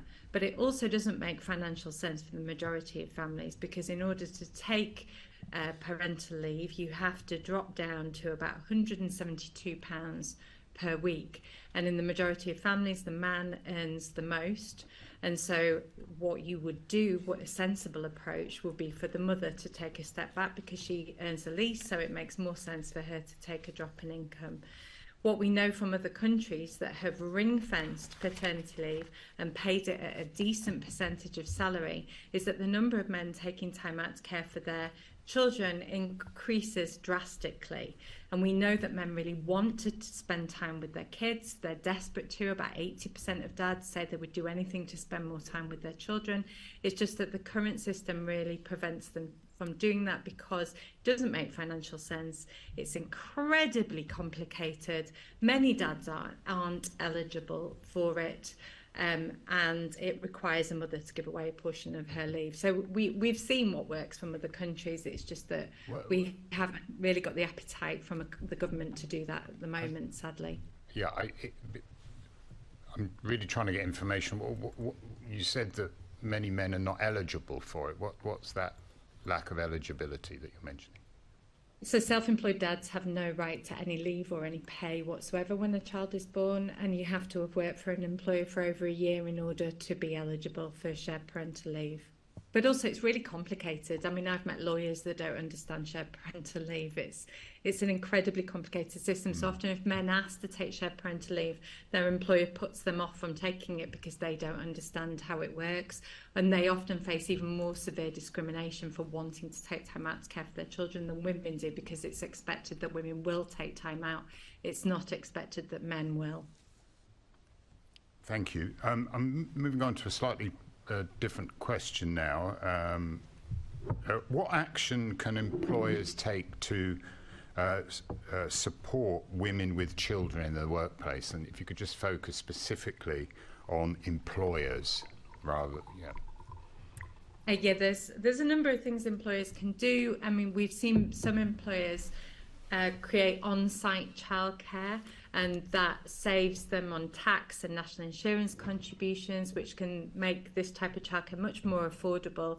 And there's also evidence that if you have on-site childcare, it improves staff retention and staff well-being, and employers save through the workplace nursery exemption. However, for many employers, of course, they don't have the space to do it, and in those cases they can buy places from a local provider, and they can offer flexible working, really good flexible working from home options are also really useful for parents that are struggling with childcare. But sadly, what we are seeing from the data is that working from home options are currently being removed from many employees, and we're also seeing that flexible working requests are being rejected at a much higher rate than what they were before the pandemic.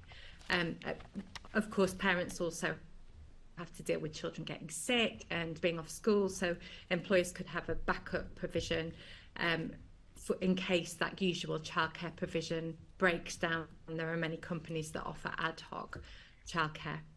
But really, this is an issue that should rest with the government, not with employers, because for the majority of small employers, they simply can't afford to offer these options. I recognise in terms of providing such a provision, it would be prohibitive for small employers, but of course London is a home to very many large employers. How could we get more of them providing those kind of services?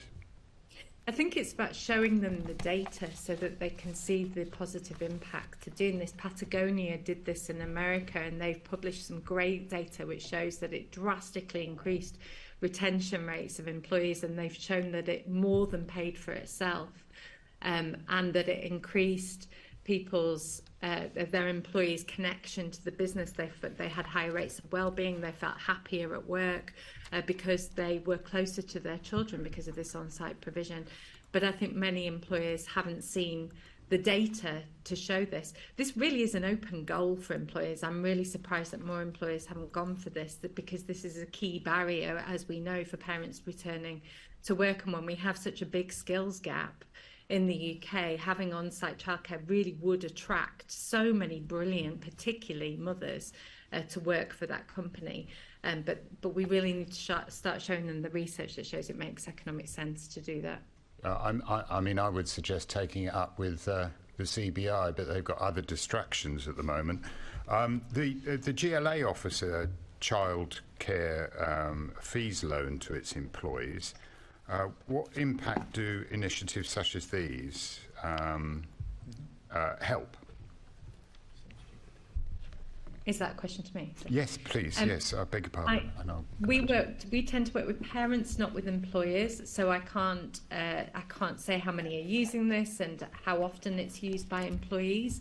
But I can tell you that in terms of employers discussing with their employees what benefits they are entitled to, which I know is something that as the London Authority you've been pushing for employers to do, only 7% of London parents said that their employer had ever had any conversation with them about childcare, what benefits they're entitled to, or tried to assist them with any childcare issues.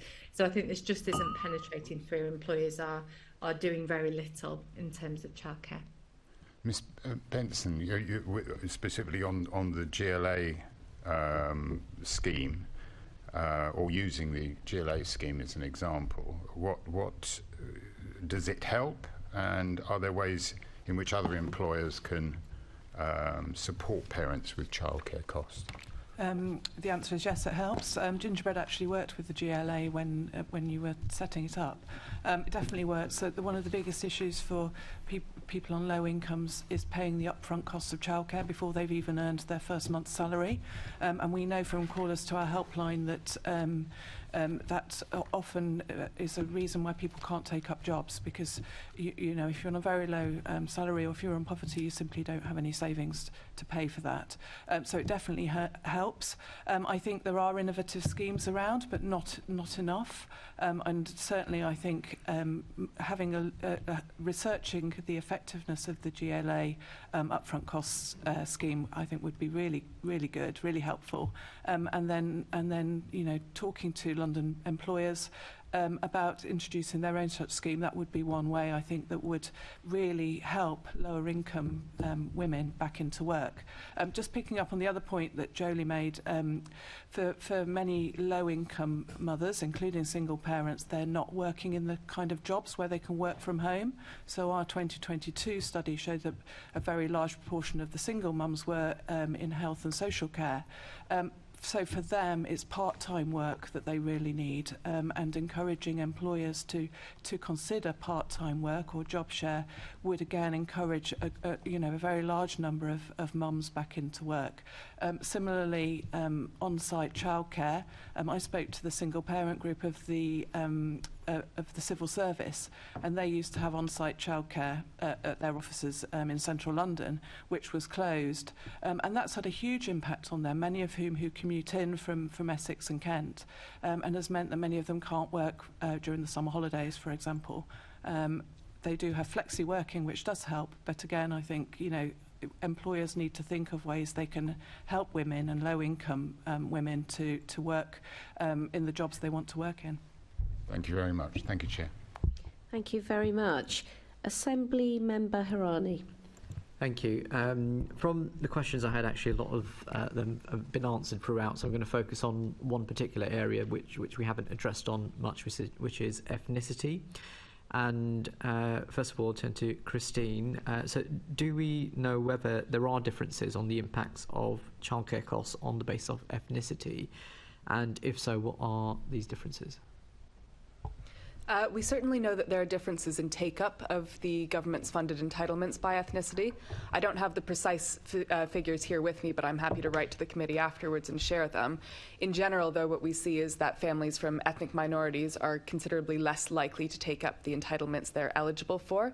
That might be of particular concern when we think about something like the 2-year-old entitlement to 15 hours of early education, where part of the motivation behind that policy was to help tackle some of the inequalities by ethnicity that we see when children are starting school at age 5. And do you have any information on why the take-up is so low? This is a very open and active area of research. My colleagues have actually just this week launched a research project to investigate this a little bit further.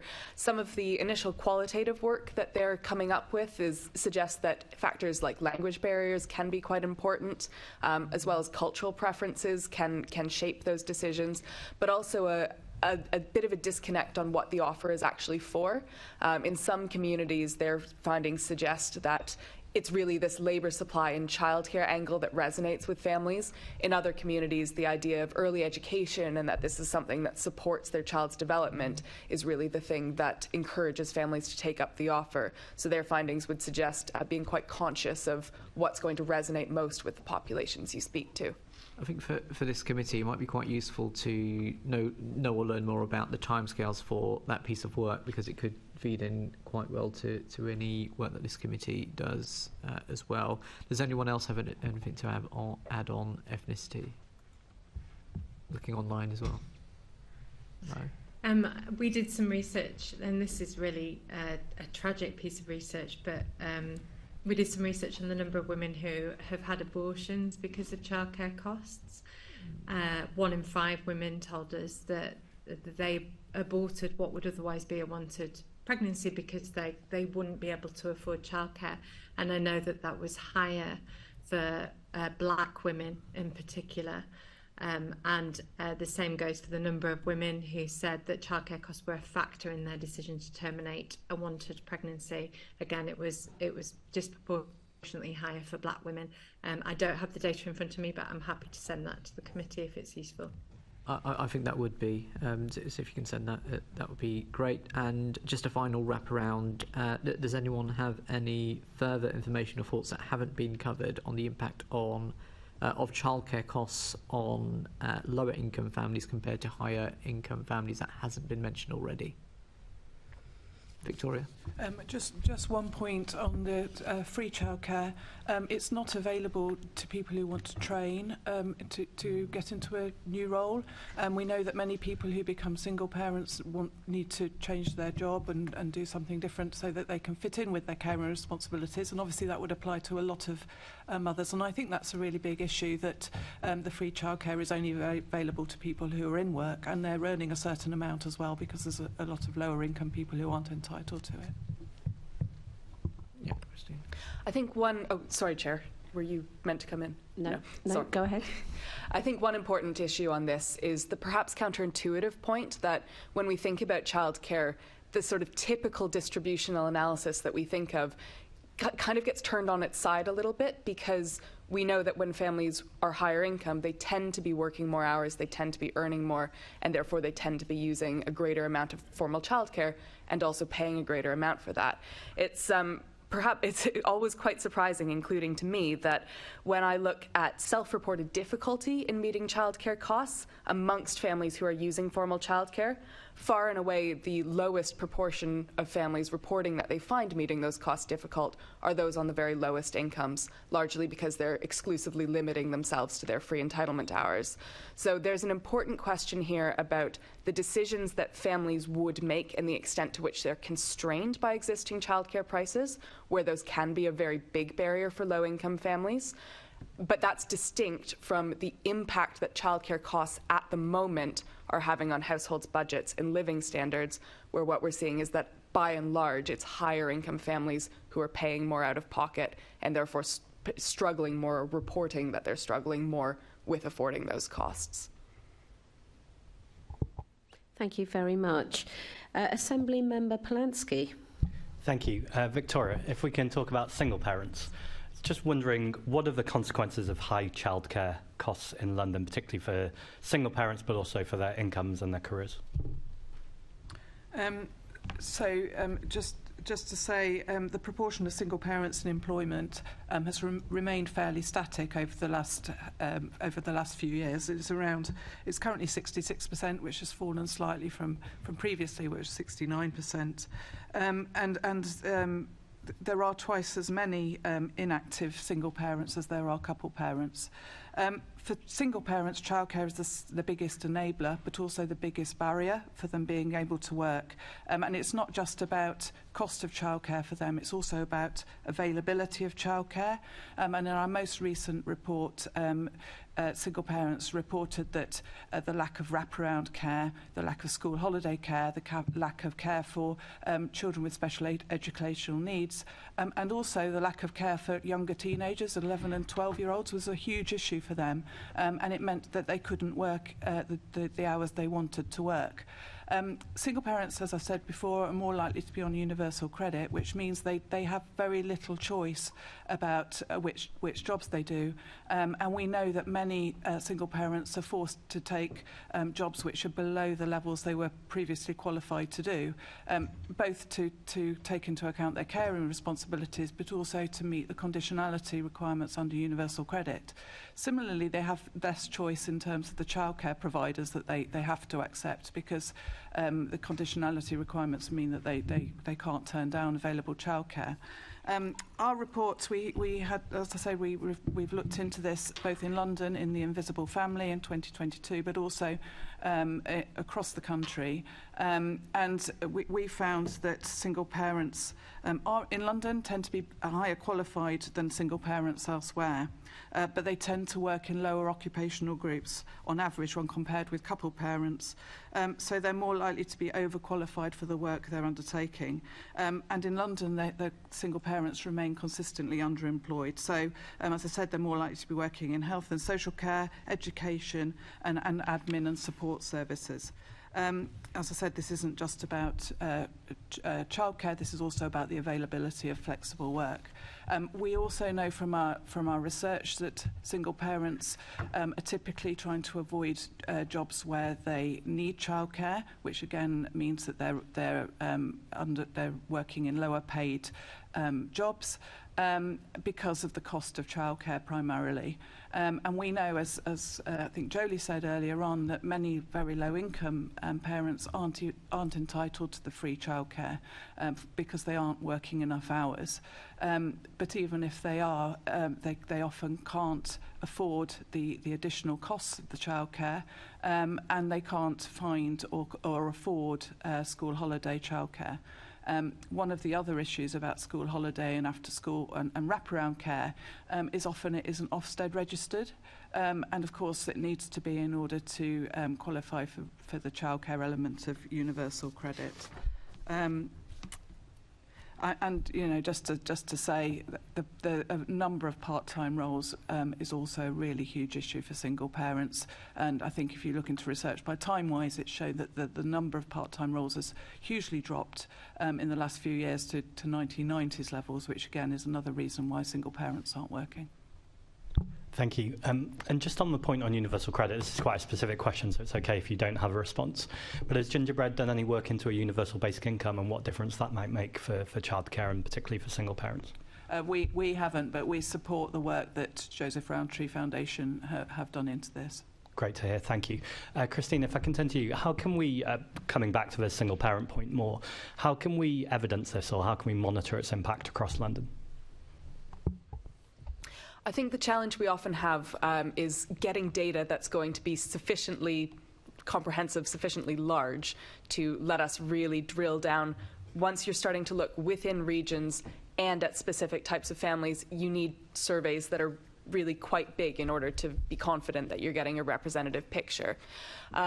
Other data sources that could be used would be things like administrative data, so using people's tax records or using some of the data that's collected by departments like Department for Work and Pensions can help us understand patterns of working and patterns of earning in different populations. The DWP data would also let you see, it has a sort of household level set of information, so would let you disentangle single parents versus coupled families.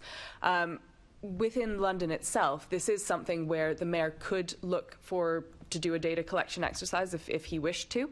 Data collection exercises, it's important to make sure that you're trying to be representative of the population, so not just sort of asking people to come to you, but really going out and targeting who you want to speak to make sure that you really are capturing a representative range of views.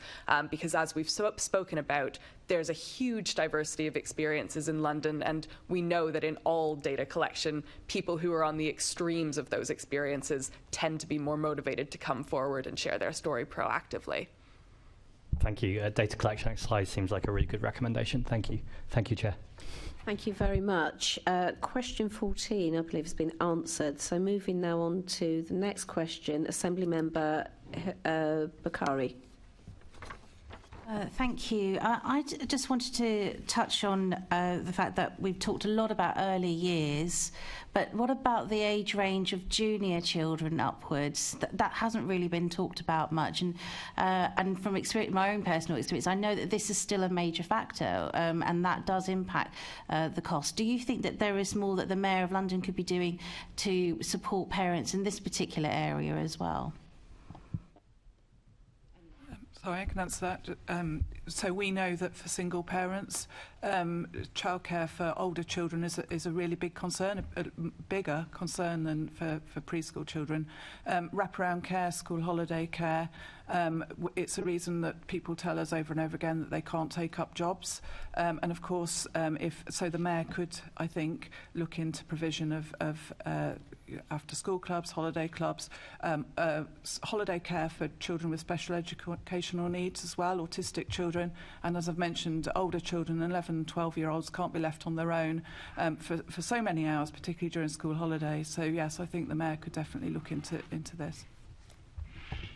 Just to come in on quite a specific point, I was having conversations with representatives of one London borough in the wake of the budget who were responsible for running their holiday activities fund program, so school summer holiday care for low-income children. And they were quite curious about understanding how the budget announcements affected the provision that they were offering during the summer holidays, and particularly whether things like universal credit subsidies could be used to defray some of those costs. The conclusion that we came to is that that's fairly challenging the way that things are set up now because of requirements that those providers be Ofsted registered. But one potential way forward would be to support some of those wraparound school-based provisions with that process. Many of them are based in schools already. Supporting them with that process should unlock some of those national government subsidies, which could help to defray the costs and make it more affordable for local authorities to support those very low-income families with the costs of childcare. I'd also say this takes us back to tax-free childcare, which, as we've spoken of before, awareness of is very low. So we've had, only 44% of parents with a child 12 and under were aware of tax-free childcare. This is something where awareness raising of what entitlements people in London are already eligible for would also help with. Yeah. If there is anyone else that would like to come in, yep.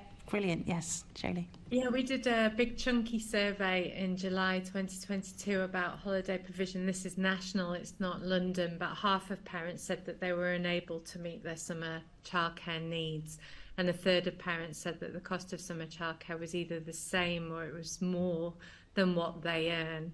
We also found from that survey that, as has just been mentioned, knowledge of tax-free childcare being able to be used for holiday childcare was much lower than it was amongst parents with children under the age of 5. So I do agree that there is something to be done there to make people aware that you can use that benefit during holiday care as well.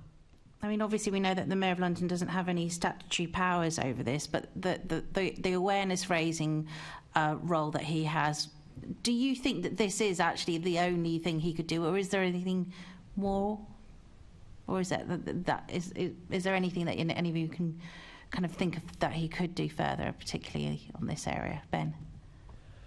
Well, I was going to actually come back to business flexibility point, because obviously they are two sides of the same coin to some extent, and I think where the Mayor has a particularly strong convening power and soft power is around how businesses react and suit their own employees around the school day, and that's a really important point. And obviously I think London has a good work standard, and so that might be one lever in which childcare, whether that's preschool or within school, might play more of an active role in determining what companies meet that really good work standard. So that might be one way. Obviously, there's a question about whether charters and standards have teeth and how that can be made more strong. But that might be one lever that the Mayor could pull on that side of things. Okay. Apologies, I might have gone into your question there.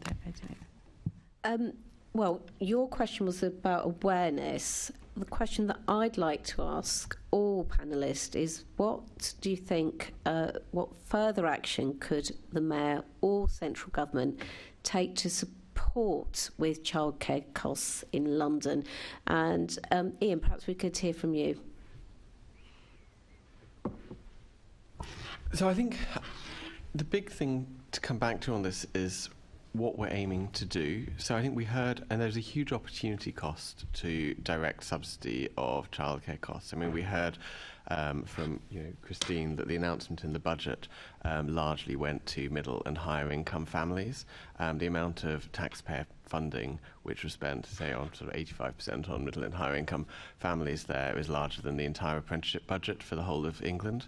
I think we just need to think about what we're doing, and is our priority supporting those on the lowest incomes? Is it about supporting parents, particularly women, back to work, or is it about sort of helping quite wealthy families with the cost of living? I mean, all of those are legitimate aims, but I think we need to be quite clear-sighted what we do, given that I'm sure the Mayor of London's budget is limited, as is every other authority's. I think for me, I would say the priority would be around two things. Firstly, flexibility, and I've talked quite a lot about how he can support childminders and other providers back into the market.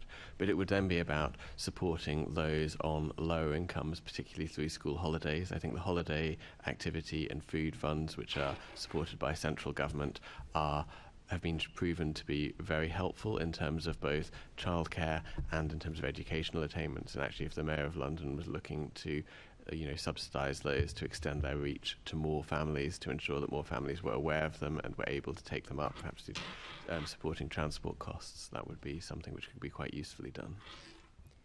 Thank you. Joeli? I don't. the top thing really, and I don't think this is in the Mayor's gift to do, but we really need a business rates abolishing for providers. And according to the NDA, the average nursery pays business rates of over £21,000 a year, which is really, obviously those costs have got to be passed on to parents. And we know that in Wales and Scotland, childcare providers are exempt of business rates. Even private schools only have to pay a proportion of business rates. You could put pressure on the local authorities to give providers 100% of the money that they receive from central government, because we know that they take a slice of that money. One of the big issues that we are really concerned about with these new schemes is that 70% of providers in the UK are private businesses, and you have these big conglomerates buying up independent providers in affluent areas, and often they're using them to debt pile, which is a real risk. And we saw in Australia a few years ago that one of their big nursery chains collapsed, ABC, and it caused all sorts of problems for the economy and for parents. And now that this is sort of a new arm of the welfare state, we need to guard against profit making, I feel, in childcare. And we also know that not-for-profit childcare has better outcomes for children. So the Mayor could therefore set up the sale of public nurseries on the open market, and he could give local authorities the right to buy existing nurseries at the point of sale. He could incentivise a shift to work at home provision by introducing a worker buyout option at the point of sale for nurseries. Employers, but that's just not realistic in the current climate because the funding is still so very low. We'd also like to see childcare professionals join a union, so anything that can be done on that would be really good so that they are more protected. The Mayor could explore new ways of incentivising new developments and expansion of nurseries in London to reduce this enormous pressure on waiting lists in London. And we've been working with Stella Creasy, campaigning for high quality childcare provision to be included as part of the infrastructure levy, which again is something that the Mayor could support. We'd like to see rental holidays for new not-for-profit nurseries until nurseries have a certain occupancy level, and that will encourage more new developments, more providers to come onto the market. And then finally, we'd like to see, we provide benefit advice for parents. We tell parents what benefits they're entitled to with childcare. So it would be great to see our information added to the London Early Years campaign documents as well, because we give lots of one-to-one advice to parents. Thank you, Joeli. Ben? Yes, I think there's stuff that is nice to have in the long term, and I'll talk very briefly about that first, and then move on to what London might be able to do. I mean, really, we're seeing an expansion of the welfare state in terms of 0 to 2. That's happening.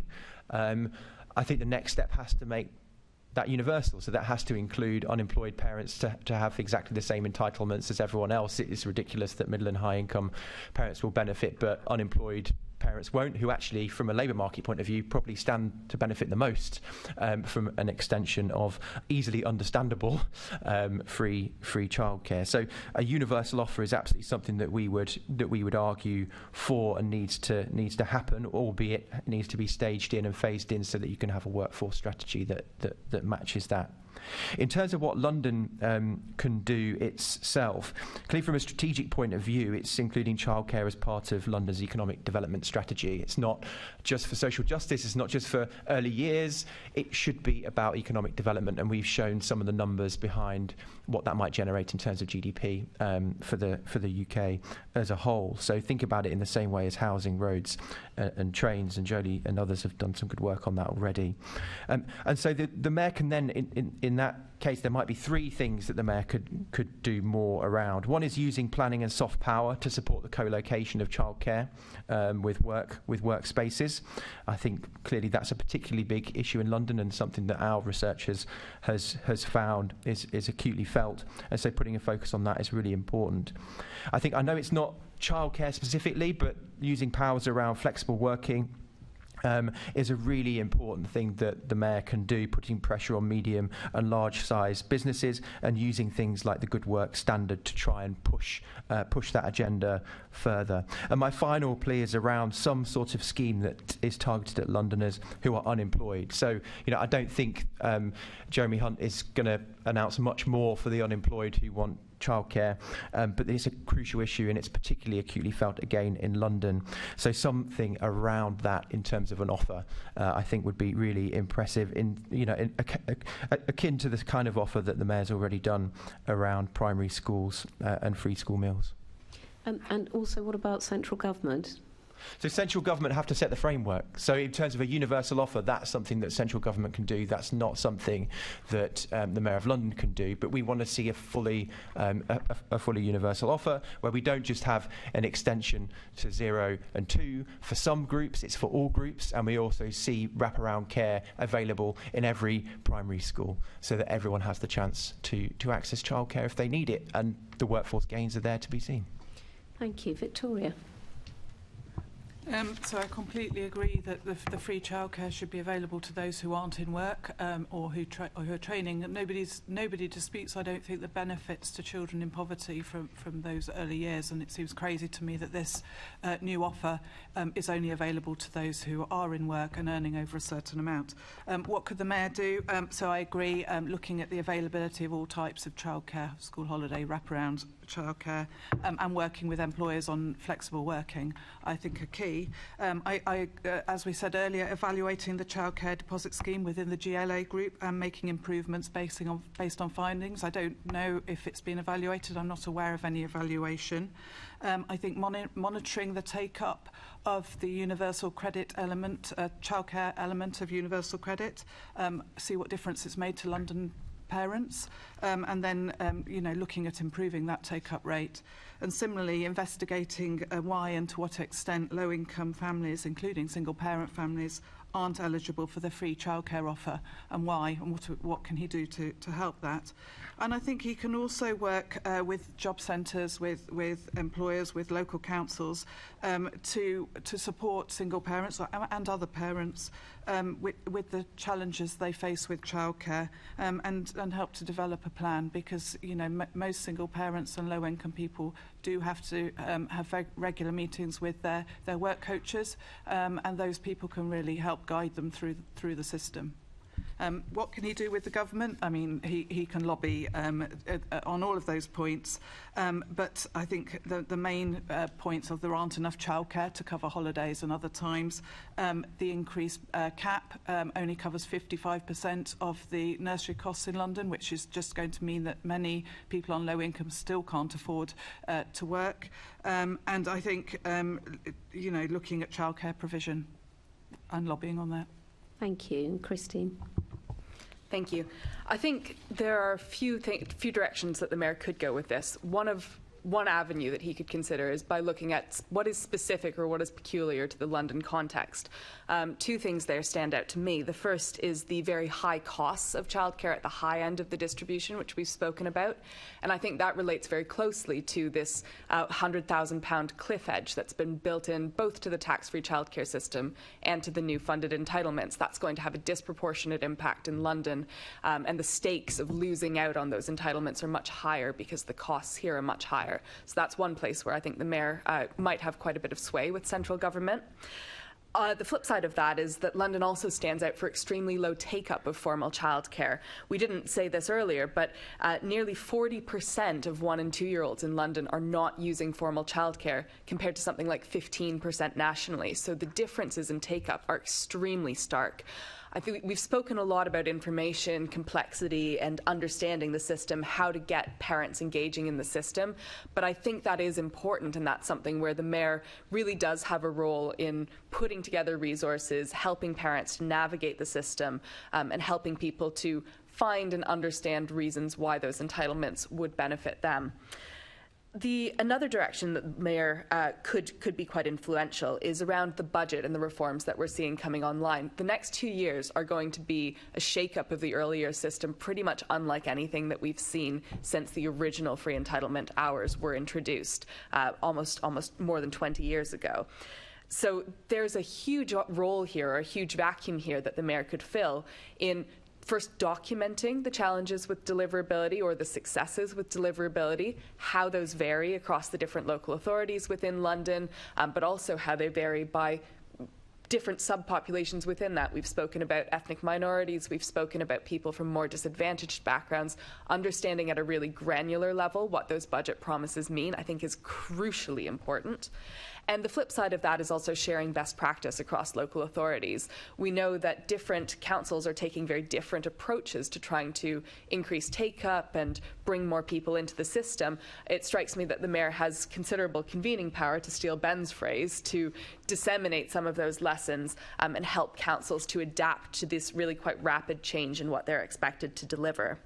And then the final point, because Assembly Member Polanski let me have it, and I'm a researcher, more data is always better, more research is always better, but in particular for understanding both the take-up of the entitlements and how the budget is influencing those, the challenges and how those vary across different councils, which have a very different, very wide range of circumstances and local populations, as well as understanding workforce challenges and the sufficiency of places. We know that while there are sort of national strategies and national data sources that try and get at some of those issues, often the national government or the Department for Education doesn't quite have the sway over local authorities to really get from them the best data and the best information. And so that's one place where I think that London could really take a leading role in helping us to understand some of these challenges, but also what we could do to help overcome them. Thank you very much. And I have one final question to ask. Bizarrely, this morning, whilst I was listening to Thought for the Day on Radio 4, the issue actually was about the childbirth rate in this country and the falling childbirth rate. Everyone's nodding, you were all listening by the sounds of it. And the commentator actually gave a number of reasons, and one of them was about childcare. And on the back of what Joeli said about the really sad reasons why some women choose to have an abortion for a wanted pregnancy, and one of those reasons being childcare, I would like to ask you, just in 30 seconds each of you, to say what, give your thoughts about the impact of childcare costs on the decision to have a child. So I wonder if I could start with you, Ben, because you were nodding first. Yeah, so in my past job, I looked at demographic change, and I talk about this very issue with people who are knowledgeable on this stuff. And in terms of comparing ourselves with other European peer countries that have high fertility rates, that is at least in part due to better childcare availability. So I think our fertility and demographic change is intrinsically linked to what happens to mums and mums having choices. So obviously demographic change is a long-term deal, but we're already starting to see some of the impacts of this flowing through in terms of lower fertility rates, undoubtedly, and it is an economic problem as well. Thank you. Iain? I just don't think the evidence bears this out. I think if you look at the Scandinavian countries, which have very, very good childcare, they also have fertility rates in decline. Now, I think it's worth supporting childcare. I think it may make a difference at the margin on this, but it is absolutely worth supporting childcare for all the reasons that we've been talking about here. But I don't think it would be a magic bullet on fertility rates. That's a much more difficult problem to crack. Thank you. Joeli? As somebody that works with parents day in, day out and has a community of over 400,000 parents, I can tell you that this really is a reason why people are not having more children, certainly, because they've experienced childcare, they've seen the extreme cost, they've seen the impact it's had on their family, and they're not willing to go through it again. Some of them could end up losing their house, some of them could end up having to leave a career that they love as a result. So I can tell you both anecdotally and in data collection that we have done, this comes out as a regular theme. Childcare costs are preventing women from having more children. Thank you. Christine? We know from international evidence that when you do start to subsidise childcare to a greater extent, often that does link into an increase in the fertility rate. So this is clearly part of the story that's affecting birth rates and fertility rates.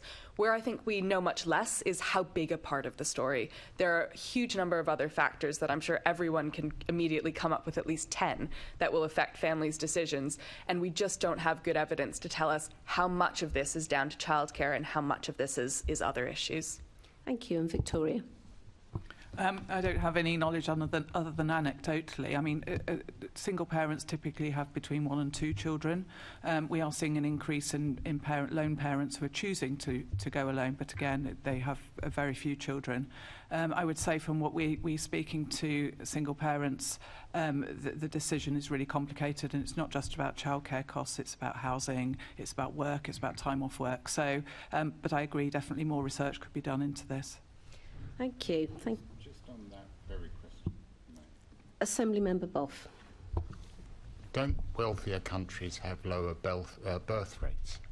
Isn't that an internationally accepted thing? So, I mean, largely, yes, there are a few exceptions, but in general, as countries develop and get wealthier, birth rates tend to plummet, and we see that in countries like South Korea, we see that in Scandinavia. There are very few exceptions. For example, Israel is one, which is very specific reasons, but largely it is, and I think that's what I'm saying.